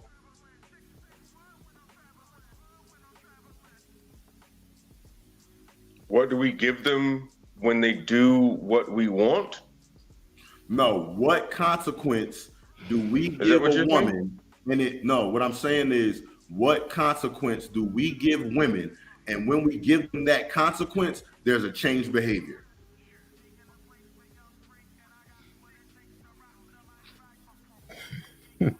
Well, I know if you don't pay the Netflix, that's a pretty good reaction usually. They like Netflix a lot. So when they find out that the internet's off, I've seen plenty of videos of it. Dudes are like, nah, bitch, I ain't paying the internet this month. You acting all kinds of fucking, you're not cleaning, you're not fucking doing anything. I'm not gonna pay the internet bill. And so when you don't pay the internet bill, that makes short example. So when you don't, you're recommending that, hey, You don't take pay the keys. internet bill, and when you don't pay the internet bill, she'll then start cleaning up. So you're saying it's that simple? Yes, you have time to clean and not watch Netflix all day. It's a direct correlation. I mean, You know what's well, you know what's am I fucking crazy? stoned or something? Well, you know what's so crazy though? I'm thinking about what he's saying, I'm listening to it too. and biblically speaking, he's right. Mm-hmm. Because I'm thinking about First Peter chapter 3, and then even when in the book of Ecclesiasticus 25, it's like, yo, if you got a bitch that ain't worth, and it says bitch in the GNT verbatim. A self-willed woman is a bitch. And then in that chapter it says get rid of her. So it's not even like it's like, okay, no, you got to go sit in your room. It's just like this disagreeable woman. You either do what Peter said, give her grace, help her understand, but what consequences do we actually dish? Like we stop having sex with them. I mean, like what do we actually do to them? Do we reprimand them? Does that work? I think so. Because we live in a society, right? There's no way you can really punish a woman in today's society. If you're going by the law of the land. So the only thing you really can do is kind of what the black, I'm not gonna say what you got up there, but the blackest character was saying is that you can't really just say you have to find things that you can take away to get the results that you're looking for. Whether it be bills or whether it's Netflix case, but to really get back to really what's really missing in the situation is that what's wrong with the individual that you have to punish them? Why wasn't you trained to be what you're supposed to be? No, but I've been just listening, but that's a backpedal. That's a run. Because you were right the first time, John. You can't punish him. You can only leave him alone. No, I'm okay. I got it. I see what you said. Go ahead. Yeah, you said it already. You know what I mean? You can't do much. You just gotta leave them be. You gotta get the right woman. The vetting, I feel like, is the key. Because John's lens is what's up with these hoes, because he ain't dealing with it. You know, he vetted and picked correctly. You know, so hey, I'm the same way. I turn women down all the time, dude. I'm dead ass serious, and it's like, oh, you only got one kid. Okay, yeah, you fine as fuck, but like, come on. Do I have standards as a man, or do I not? You know, when it comes down to the end of the day, just like when I go and do a job, am I going to do the job correctly, or am I not going to do it correctly? A video I watched tonight, this old surfer dude, got blessed with some money or whatever, and he said, what exactly did he say? He said, you only have two decisions in life. And I've always thought this way ever since I was a kid. You either have correct or you have wrong. You have good, you have bad. That's what you have on a day-to-day basis to make. And if the woman ain't doing that, what are you gonna do? You're gonna start. If I'm in a relationship with her, she's probably at home, chilling, whatever. Sometimes they work. Most of the time they don't want to, and she's fine enough not to work. You know what I'm saying? What are you supposed to do? Make her go to work? What job she gonna get? Usually they ain't got no skills. I mean, I met some that were college educated and shit like that, teachers, whatnot, but they're not like really intelligent. So, I mean, what the fuck are we supposed to do, guys? Are we gonna have standards? Or are we gonna actually hold people accountable and do what we can when we can? Like turn her fucking Netflix off and if she still don't listen, next month you're not paying the phone bill, and then by that damn time, if she's still not fucking listening, the car's going back, and she either you moving the fuck out or she moving the fuck out. Okay, right, yeah. So that is, yeah. It sounds Those are the like a consequences kid. of not doing what you're supposed to. It sounds like a kid in a vacuum for sure. Like those are the stuff I would do to my daughter that's 14. You know what? No phone. Like, John, what's up, my friend? I appreciate the support, brethren. Sir. You heard Rock's diatribe. I'm just thinking through it, John. You know, you've been here the whole time, so what's your thoughts? I mean, from Mr. White, what he's talking about, you can't. There's no consequences other than natural consequences. So if you're feeling the natural consequence is, let me just go to Home Depot and just walk around because I got a headache and I just can't be in this situation. That's a natural reaction. You just remove yourself from the situation. And like you said, vetting and doing the work up front eliminates the majority of all those the problems. Because like I said, I sent the most women are all the same to a certain extent as far as the emotions, even the great ones. And I kind of watch the show sometimes. Some of the women on the show, regardless of the education, regardless of the job status, how they process a lot of things. And I see you, Ham, you sometimes be like, yo, come on. And then as you talk with them, they finally begin to get it. Yeah. Even they'll fight it. And then you just have to pick the one that's going to fight the less and who's going to have that balance and that level-headed, that mindset. So John, you agree with the sentiment of the acceptable loss? Because like you said, well, I'm not saying you agree, I'm asking because you're saying like you just got to pick the one with the least amount of headache. You know what I mean? Like in this day and age. Are you married or anything? No, I got a girl though. Yeah. Okay. But divorce. So okay. Okay. So I got a question though, right here, because I have been saying a lot of stuff, right, and it's been getting pushback. But even as you listening, you're like, okay, I can see it. But when they bring a point about the discipline and I shut it down, they're not even willing to look at something totally different, right? So it's not a consequence thing is not real, then how do we go about it? And then when I say it, it's an automatic, oh no, that's just not gonna work. And that's what I mean. Men were so one-track minded without the competence to know that we're not competent in these areas, right? Like even me, I know my understanding is limited, but it's way better than what it used to be, but it's due to experience. Wait, that so I see these things. Where was your question in this monologue? It wasn't. I was just making a point that I thought you said it was a question. Ham, can I ask you a question, Ham? Yes, sir. Ham, hey, great Ham. Can I ask you a question, DJ Ham? Yes.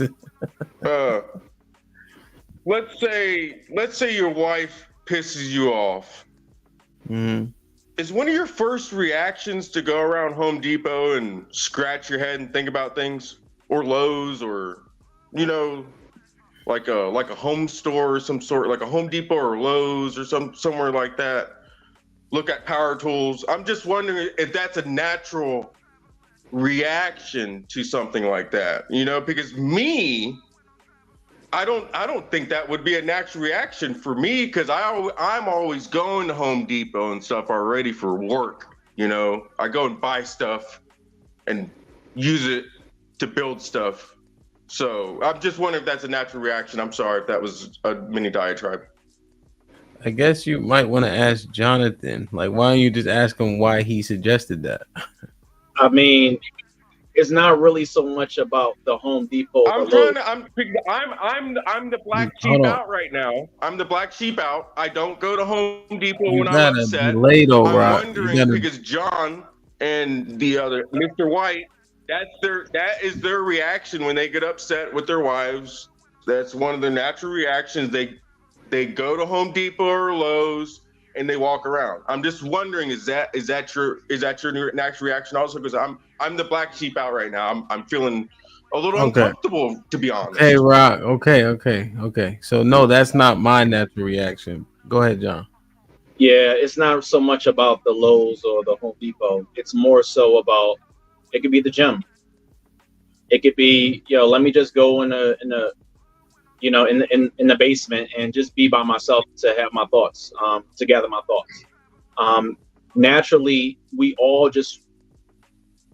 to separate ourselves from chaos and find peace. So wherever that peace is, we will go towards. Like for me, arguing and all that, I ain't with it. Like, I get headaches. So I just remove myself from any situation like that,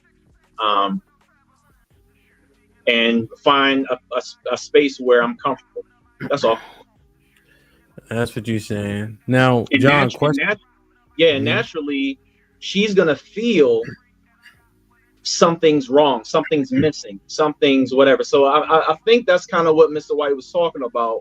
Like, that'll be the natural. Oh, something's off. Something's wrong. The consequences. Damn, I messed something up in this moment. Why doesn't he want to be around me? Okay. So John, let's walk through it. So I think I understand what is, because the removal part, as opposed to standing and arguing, because the arguing creates what? Just more dissension, right? If nobody's truly listening. So is the key before you leave, do you settle the situation down, make your final point and walk out? Or if the argument starts, do you just remove yourself? Like, how does it actually, how should we go about removing ourselves? You see, am I making sense? No, I feel you. Yeah, I mean, definitely, it's not real. We just start arguing, and you just walk out. Y'all both have to have a sense of, and this is why the vetting process. She has to understand, how are we gonna settle things? How are we gonna deal with conflict? So even before, she's already know, all right, if things get to this level, I know one of us are going to remove ourselves from the situation. And if he says, okay, let me take a step back, she'll understand. Not all the time. She might want to talk, but y'all both have to have those boundaries, and that's where I said the balance comes into play. Like, you got to know your John. So, can I add something to that too? Because I'm all about taking us here. I think the main thing too with that is being proactive and having something in place before it happens, right? Yeah. So of course it may happen one or two times, but then after, have the conversation. Come up with a safe word. This is practical. Me and my wife, my safe word is pineapples. When I say pineapples, leave me alone. It works, nigga. It's effective. Pineapples, leave me alone. I'm not helping with no kids. Don't talk to me. Don't do nothing. It works. And that's when I get my silence, right? So if your thing is going to be, okay, babe, when I'm here, right here, boom, that's when I'm going to take my time to go to the gym. Okay, cool. I understand that. So now when it happens, she knows it. And it's not nothing to go back and forth about, man. We the planners, we the leaders, we got to be proactive and put plans and things into place so that these things don't just keep boom, boom, That's all, man. Pineapples, baby. Miss Ivy Dreams with the $2 says, men do not marry women from the matriarchy. Ivy, I think I appreciate that. But we here now. Like it's gonna be very difficult with the influences, you know. So I don't know. So I think what John said is much more realistic.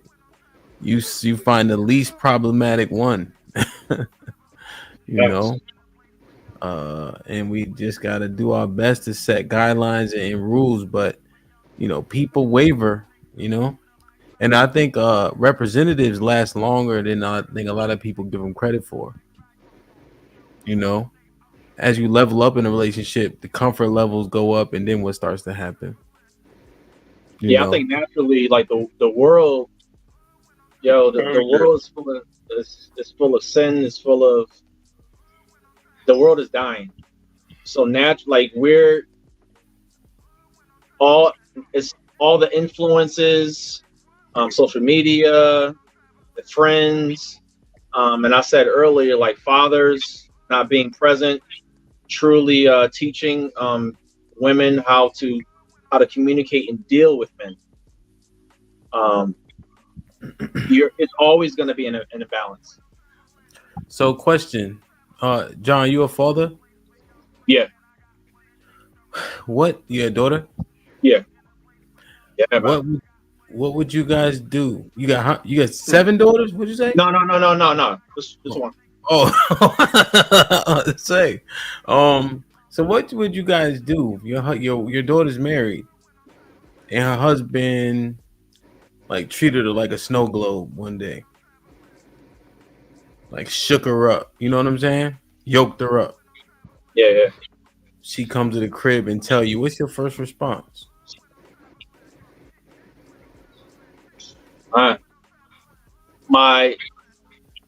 My first thought is what I want to do is go over there and handle them. That's what I'm thinking first. But would I really do that when I think about it? To respect the marriage, to respect, I don't know, man. Yeah. You know what I would? My bad. Go ahead. Oh, you go. Well, I was thinking what I would do, what I would want to do, you know, and I'm 100% capable. Yeah. You know, I even have wrestled with the things now. Like I will do something irrational even now. Like as a grown man with all these kids, like that jail shit don't scare me. Like the word nigga will get you punched in the face around me. You know what I mean? I'm like stupid. You know what I mean? Just to be honest, since we're being honest today. But I would inquire as hard as it would be for me. But I'd be like, well, you know, mommy, what did you, what happened in the situation? What did you do? What was said? Because that is their relationship, you know, and people very rarely are leaving whether they should or not. You know what I'm saying? Like I often don't, and then you the bad guy when you put him in the hospital because she gonna be by his bedside. You know what I mean? So my question you have is why you talking to her without talking to the husband at the same time? Why would I talk to him at the same time? You saying that's what you should do? Talk to him at the same time? No, I'm asking you a question. Why would you talk to her and not talk to him at the same time? What would be your reason for doing? You saying at the same time or talk to him also? At the same time while they're together. Oh, I think I like to hear both stories separately, and then bring them together and split the baby and see who folds first. Okay, I can go that route too. I mean, but long as the intent is that you're talking to both, and even not just me. Yes, sir. And John, even when I talk to him, I'm gonna try to carry the same energy, like inquiring what actually happened. What were the reasons why you thought that was a reasonable response? Because if I go over there because if my daughter's 23, 24, 25, let's say she's a young wife, I don't give a fuck who dad run down on me. I'm not, nigga, I'll beat your ass. Like it ain't like the young boy just gonna be sitting there like, yes, Mr. Watson. Like at a point, he got a house, he got a wife, he might got a kid. Nigga, I'll beat your old ass. Like, you know, so I can't be oblivious, you know? Like it just go ahead. And they both got kids at that point too, you know? Go ahead. You raise the question because I think in that situation you should treat the daughter and the son-in-law like they're both your kids. Yeah, that's what I said. Yeah, that's my ending Yeah, point. yeah. Yep. Yeah, you should treat them because he actually is your son now. Yeah. And you should get the same love for your son as your daughter as your son. It should be, and I think so. We as men, because we as men have a habit of saying that. I wish a man would put his hand on my daughter. I mean, well, you need to stop this because stop and think. He's your son too, Yeah. and so he could be in the right, she could be in the wrong, and you go in and jump on him without even thinking about, oh, she was actually in the wrong. Yeah. You know. Well, let me ask y'all a question. I asked it on the I panel. mean, We had hold on. I mean, I got a question on that. Okay. I got a question. When is it okay to put your hands on your wife and shake her? You said what? I didn't say it. When is it okay You gotta get a scenario, bro. salt and pepper shaker your wife like a rag doll? When is it okay to yoke her up? No one said it was okay. The question was the situation happened. So we asking how do you resolve it? I think I would have. I'll give my answer on that. I think I would have to whoop his ass first. I'm sorry. I would. Just as if he was my own son. I would whoop his ass. I wouldn't whoop him too bad. I wouldn't send him to the hospital or anything. But that would happen.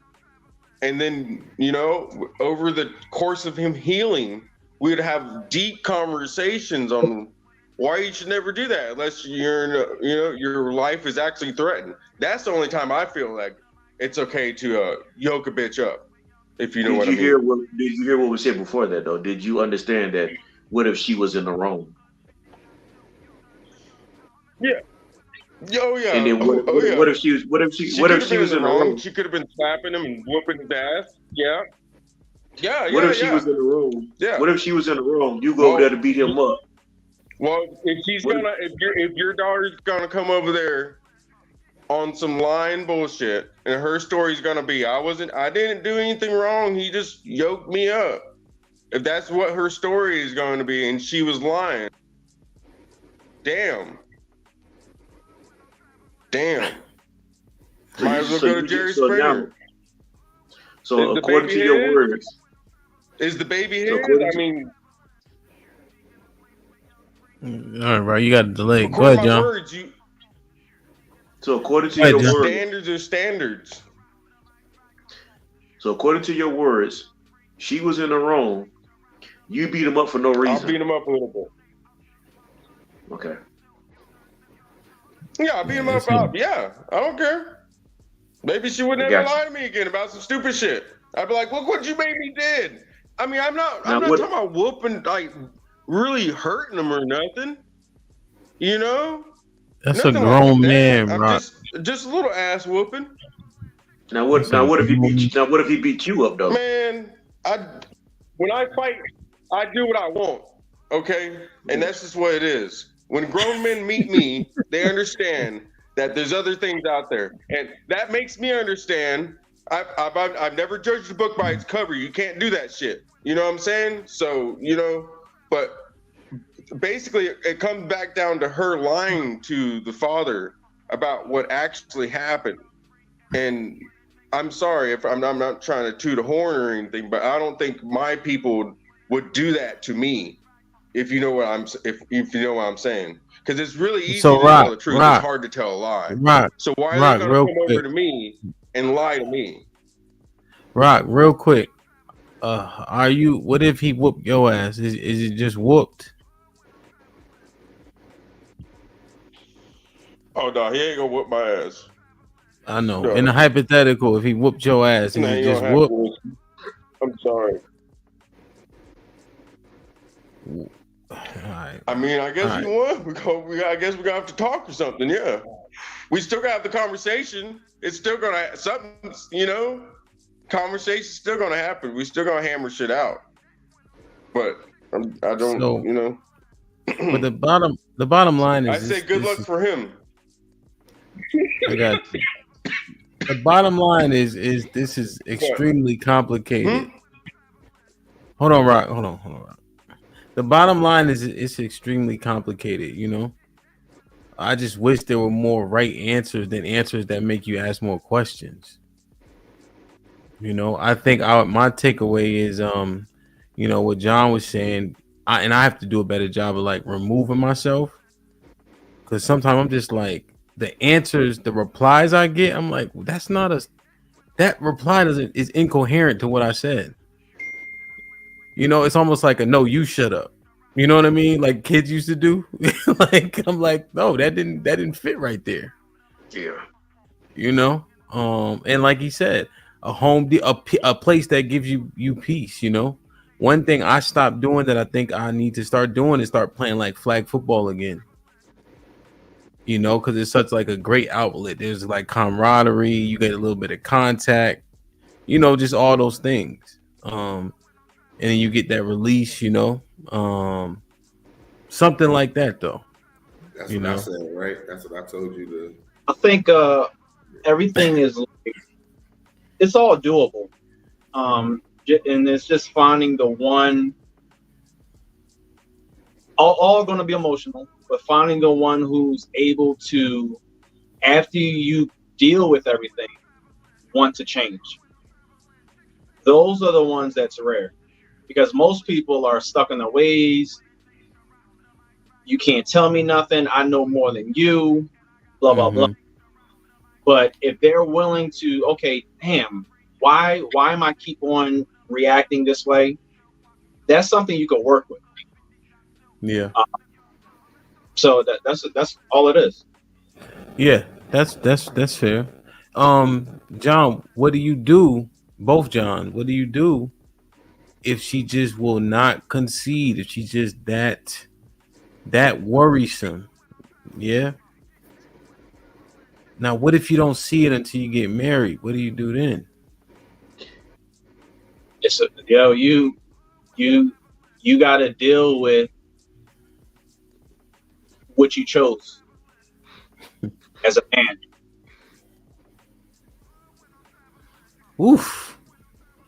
And that's a hard pill. That's a hard pill to swallow to most guys, especially. And I'm not talking if you're adultery and all that, then yeah. But if you made that commitment, if you're a man of honor and blah blah blah, would all do all that, yo, you just gonna have to eat that. Yeah. So what I always say is, I got a question for you, John. If she's oh, my bad. Go ahead. Well, no, I wanted to hear John answer also, both John, Yeah, and then Eddie, you can answer your question. So if she's a rebellious woman and refuses to correct her bad behavior, I'm gonna talk to her. I'm gonna take her to her father, take her to a witness. Then if we can't if she still can't correct the bad behavior at that point, I'm gonna put you away for hey, separate till you get yourself squared away, till you understand like this is what I'm supposed to do with marriage. I'm not supposed to be rebellious. I'm gonna correct this behavior. Until you learn that behavior, you're not safe to be around me or our kids. So I'm gonna hold you accountable to your actions. So at that point, we have to go figure it out. And then when you figure it out, And we can discuss you come back to my house. And Jones don't just change like that. Like we men, we see who they are, and that's the crazy. Like they don't just wake up and maybe after they have a kid or whatever, they just some totally different person. Yeah, the pregnancy stuff and the emotions, that's normal stuff though. You need to expect that. But a John that's just like, I ain't gonna listen to you. I'm just rebellious, clapping their hands, and that was already in them. So that's on you.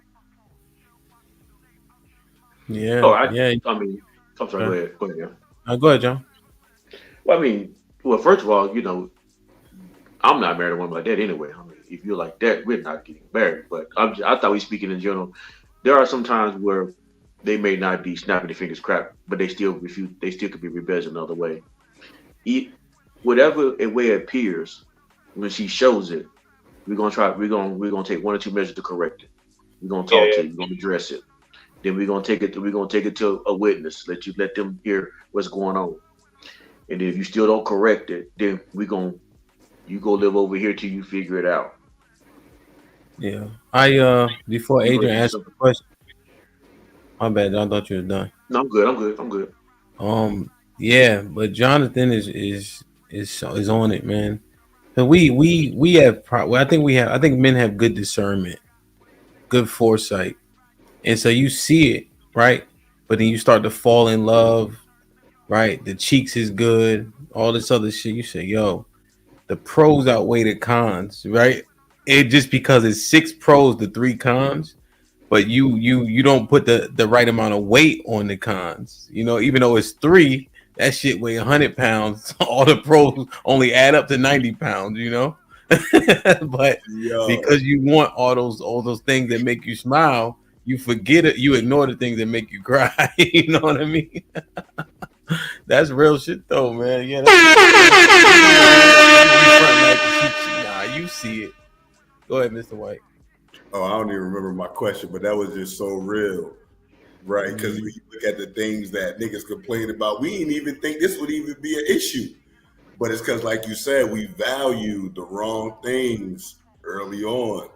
And we think just because, okay, they got A, B, C, and D, they do have those things, but we're not even seeing the deficits in the rest of the whole freaking alphabet. Then we get in these relationships, and now we see the rest of the alphabet, and we like, hey, why you don't this? Well, this stuff been in them for 20 years, however old they are before they got married, and now we expect them to just change it. You know what I'm saying? But you hit that joint right on the head here.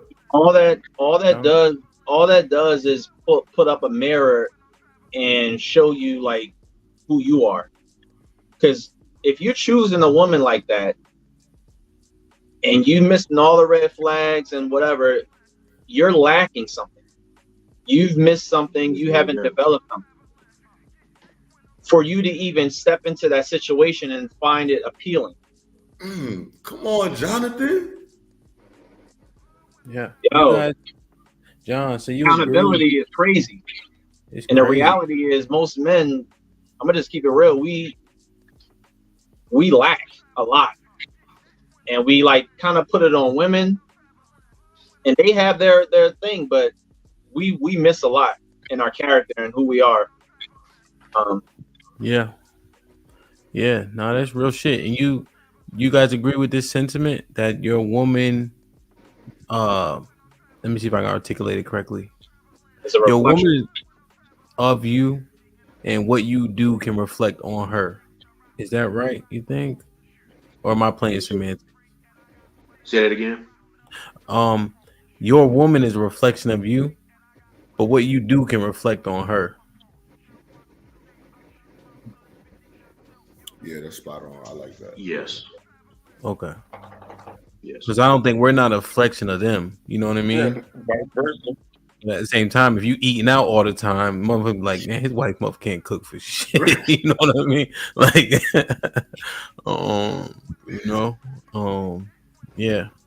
No, that's real. I think, John, I was asking Mr. White a lot of questions, but you guys been saying this, and I don't disagree with John the Baptist. I'm probably more aligned with him, but I think you guys are more correct.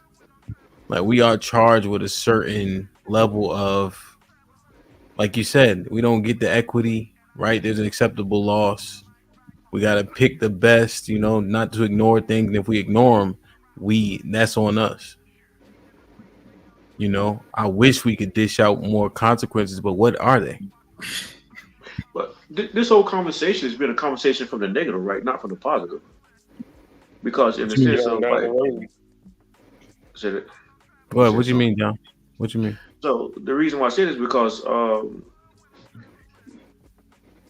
you're trying to work from a situation where you're getting married without knowing anything about this person, and you're not looking at the family history. You don't know the family dynamics, and you just moving this modern day society, modern day way.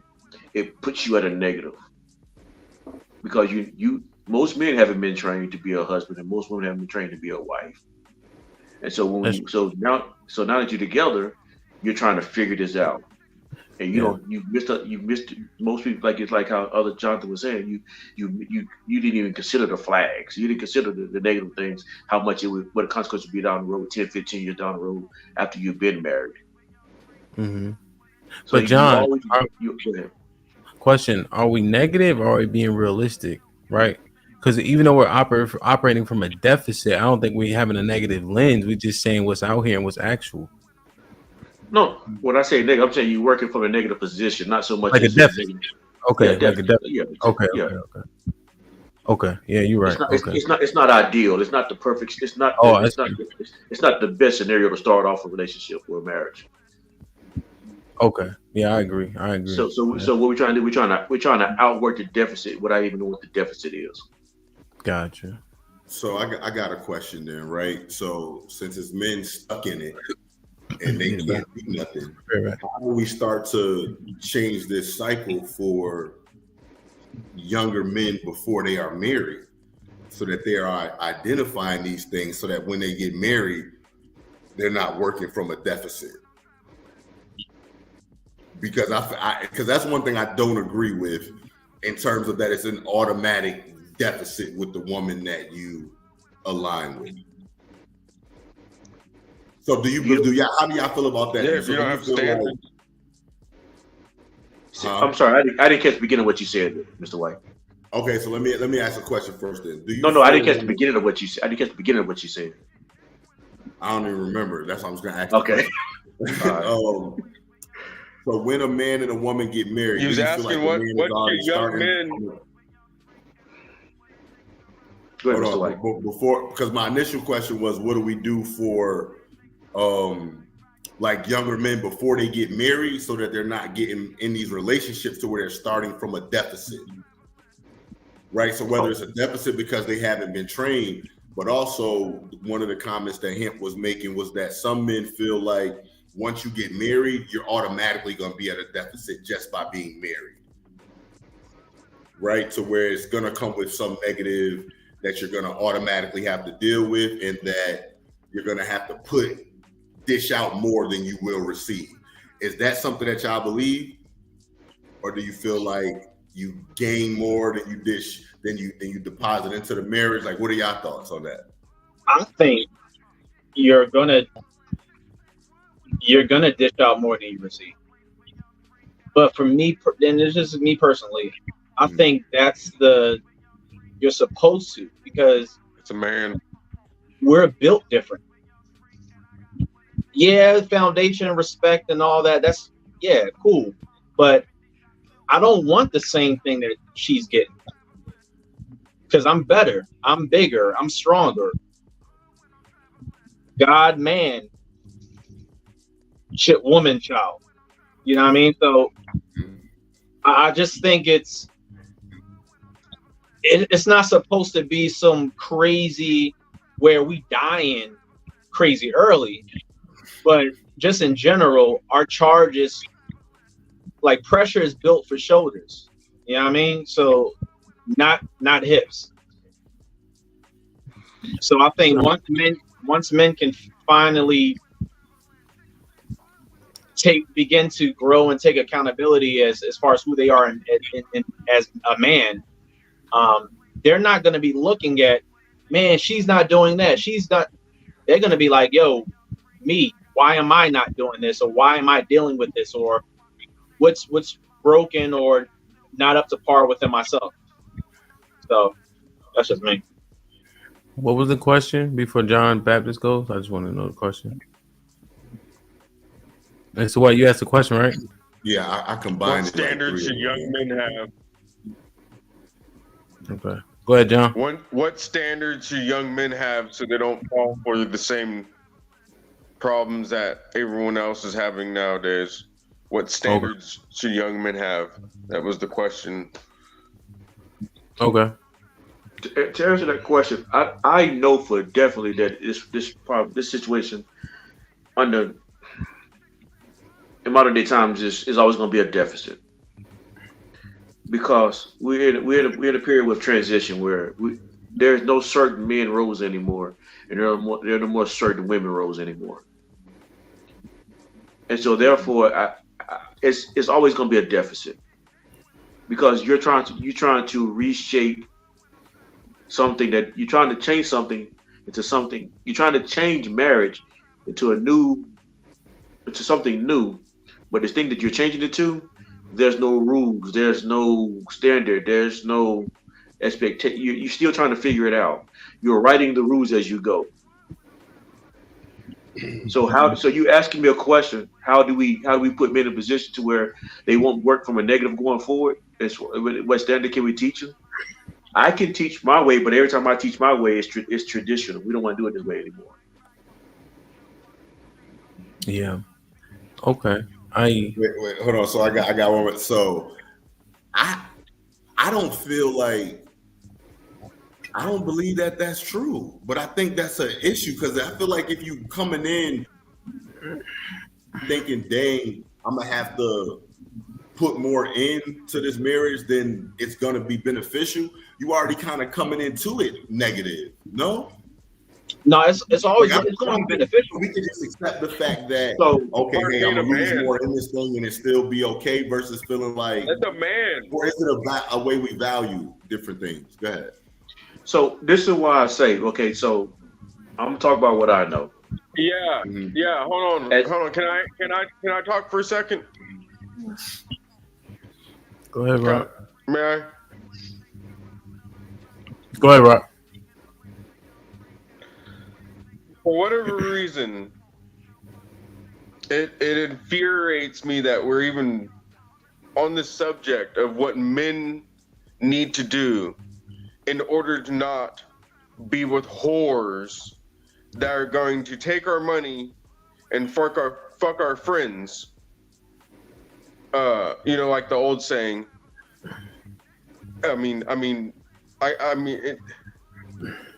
Men are the ones that hold standards for society. You have to have standards. Okay? Yeah, you can do a bunch of stupid shit when you're young.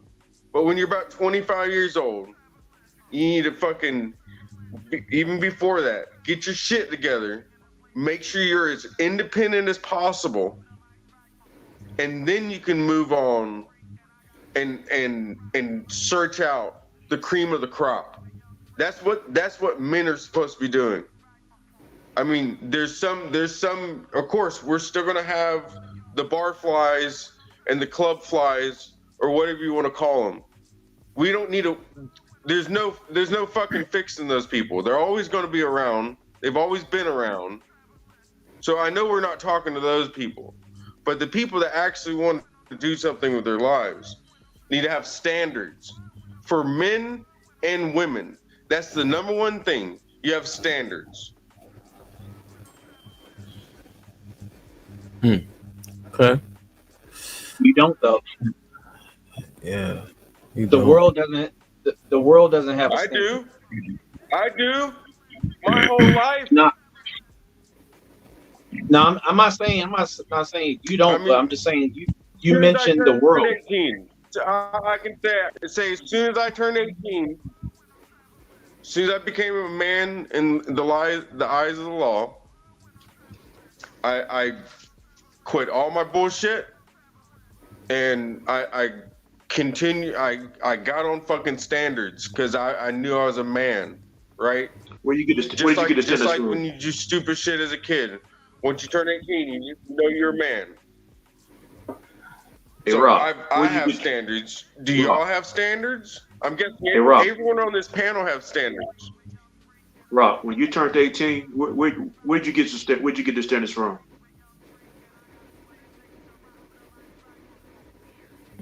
I already knew them. Turned 18. I just decided not to follow them when I was an adolescent.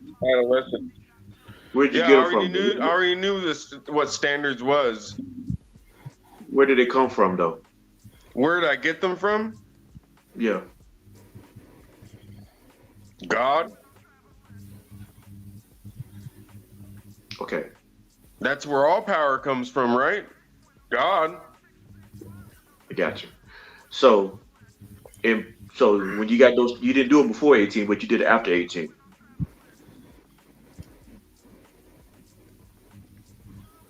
I mean, I had a lot of standards before I was 18 also, you know, but I did do a little bit of stupid shit for a while. You know, I grew up different, you know. I grew up selling pills and shit when I was, you know, I didn't do them ever really, you know, a couple times. But I got pills for fucking free and shit. And I would sell them when I was 13, 14 years old. And I just grew up differently than a lot of people. Okay. So I knew what was right and what was wrong. I mean, all right, real quick, I wasn't Rock. a kid going to fucking grade school still and goddamn fucking science fair projects and shit like most motherfuckers. You know what I'm saying? All right, Rock. Yeah. I knew what the fuck standards were. Right, I got you, bro. We good, bro. I got you. I understand. I got fucking...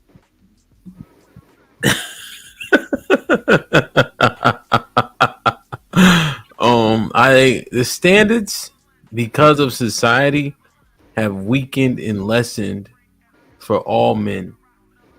And the reason is we don't want to sacrifice the things we've earned for our standards. Right? Cancel culture. Getting in trouble, the money we've amassed, the wealth, you know? So we have to look at things in so many different ways now. You know, masculinity is toxic to the world. I'm to the world. I know what you're saying. You know, because I don't know if you guys heard this, and we about to get up out of here, but I was saying toxic masculinity is actually the passive aggressive men we see today. The men that aren't chivalrous, you know, the men that are frightened of marriage, right? And I'm not saying it's not justified either, right? The men that aren't marrying women but having kids with them. That's the toxic. Not the man who don't cry from physical pain. You know what I'm saying?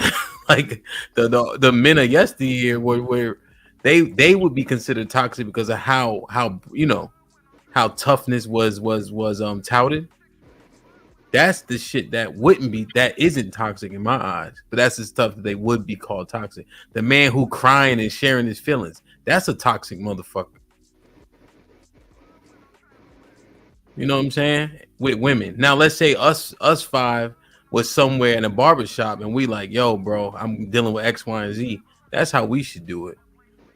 But pushing our vulnerabilities on women and our troubles on women, they not built for that shit. They're not built for it. You know, my job situation changed totally, so I had to figure it out quick. But my wife just knew this much of it, you know? And then I figured out she still I got an Amazon package every day. You know what I'm saying? But I didn't heap that on her because that's not her job, you know? So that's crazy, man. Golly. Hold on. Interesting. Like, share, subscribe, tell a friend to tell a friend. Hit that like button right now if you can. That helps the channel the most. Jonathan, I appreciate you hitting the link, my G. I appreciate all your support and love, bro. Do you have any final thoughts? No, it's good. I mean, like I said, man, the world there's no standard in the world. We're women. You could be whatever you want.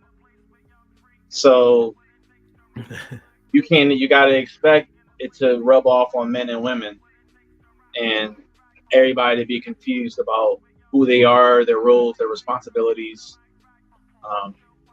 It's just a cycle. Yeah. Yes, sir. Word. Rock, any final thoughts?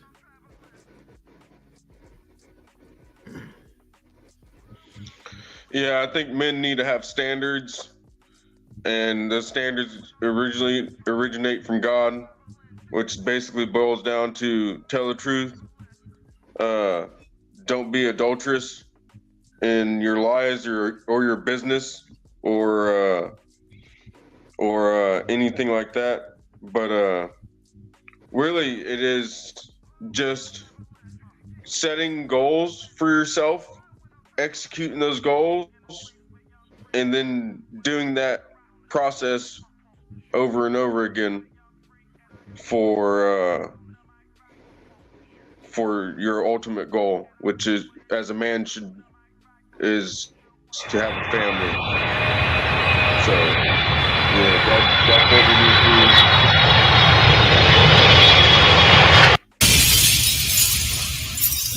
do. God damn.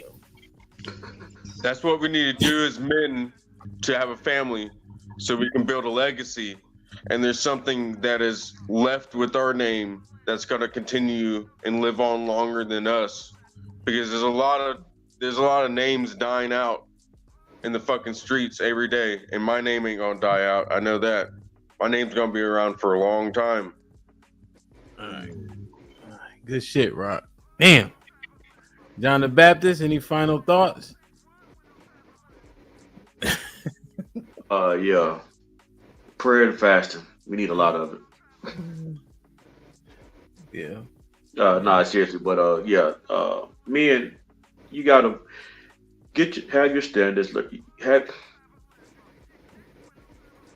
we started from a deficit. And if I could say one thing, to change that deficit, if you came up a father's home, single parent home, be the kind of father that can actually lead a family. Be the kind of husband that can lead a family. Develop some morals, some principles, some standards, whether it be biblical. I wish everyone was a Christian. Whatever if you're Muslim, if you're Hebrew Israelite, if you're a Jew, whatever it is, whatever your principles are, learn them, make them yours, understand them, live by them, judge the world by it, judge your family by it. And judge yourself by it. Enforce it onto your family and lead them with it. Those are the standard principles that we need. Don't let your kids start out the same way you started out. Give them a stronger ground to stand on. Teach them with women. If you grew up in that home, your mom didn't teach you how to be a wife or how to be a wife. Spend all of your days learning how to be a wife up under the man that you decide to marry. So therefore, don't spend more time in college than you do learn how to be a wife. That's it. Mr. White. Yo, first I want to say, man, shout out to Rock for surviving. He's the only person I ever heard keep talking through the plane.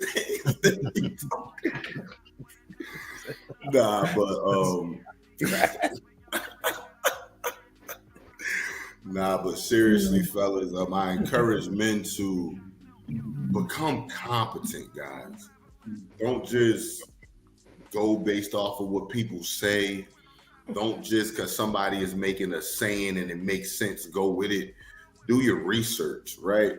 And spend some time exploring yourself. What are your own deficits, right? What are the roots and the foundation of even your own thoughts and principles? Where did they originate from? Don't know? Find out, or at least research them what they should look like.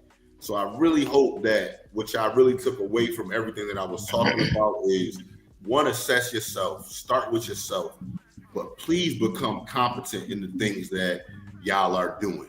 Make sure it's based off of facts and not just because you heard it somewhere and it sounded good. Word, man. I say, just listening to you guys. People need to read their Bibles. People need to read their Bibles. Community matters a lot, you know. I think the people around you can be great influence. You know, a lot of there's neighborhoods in affluent black counties like PG or like even like Katy, Texas, where the whole community is black and married. The accountability just from seeing that every day makes a difference. You know, so get around people that are of like mind and like circumstance. And I think those positive influences, without even talking, just seeing them and watching them go through the action, even if they arguing in the house, but as long as they staying together, I think it could be an inspiration for you to do the same. And then work on yourself.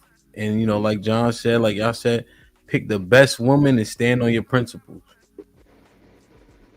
Even if it means sacrificing. I'll take a simple assault. At least my wife know I ain't taking shit nowhere else, including in the house. You know, jail stuck. That's man. So we'll be live again. Who knows? We might have a pop up this weekend, but definitely on Monday with the HQ. Tuesday we got the midday show, and then the women's POV, and then Wednesday original with This Might Be Risky show. So, but you never know. These pop ups is always good, man. We always have a good time. Hold on. I think I got rocks. I got everybody email. Jonathan, I'm gonna put my email in the back. Just shoot me an email if you don't mind. I got you. Just for a connection point, you know. Plus, if you get up on, you say you got a girl already, right? Yeah. I'm about to say, you get up on the pan, you can tell the ladies whatever you want to tell them. How they be acting. So I'm trying to get. Hey, Ham, bro, I gotta call What, you out on some shit the other day. Ham. What? Ham, man. Nah, man, it's been bothering me, bro. Man, What'd I I was do? trying to run some fucking game in the back, the other month, and you fucking blocking, bro. You How? trying to fucking block me and shit, man. What the fuck, dog? How did I Nigga, block you you, Rock? laughing at me and shit, nigga? It's a private chat, nigga. What the fuck? Come on, man. Hey, but I didn't say let me tell you nothing. some good news. Let me tell you some good news. What is that? Yes, the fuck you did, nigga. You said some shit in the back, and you fucking said some shit on the stream, nigga. Whatever. But nah, bro. I'm looking good, dog. I'm looking good. You gonna be like, what the fuck? What the fuck? Nigga Rock? Nigga what? You did that? Nigga. Come on, man. You should already know. Y'all just need to listen a little bit. You know what I'm saying? For real. But appreciate your help. All right, love you, bro. Be safe. Damn, man. John, I appreciate you, man. Yes, sir, man. Y'all be safe. Lionel, you are late. Peace out. Easy, John. Damn, man. Good idea, man. I think we got a lot of substance out of this. We'll see what's what. I like this is dope right here, right? This comment. These comments, right? It wasn't all explosive and shit talking. And people hung in like $500 been here. He been here since we started. Yeah. So, yeah, bro. All right, man. I love you. I'm gonna continue to take heed to your advice. We're gonna keep on progressing forward. Facts, man. Facts. Like, share, subscribe. Tell a friend and tell a friend. And we out. We out.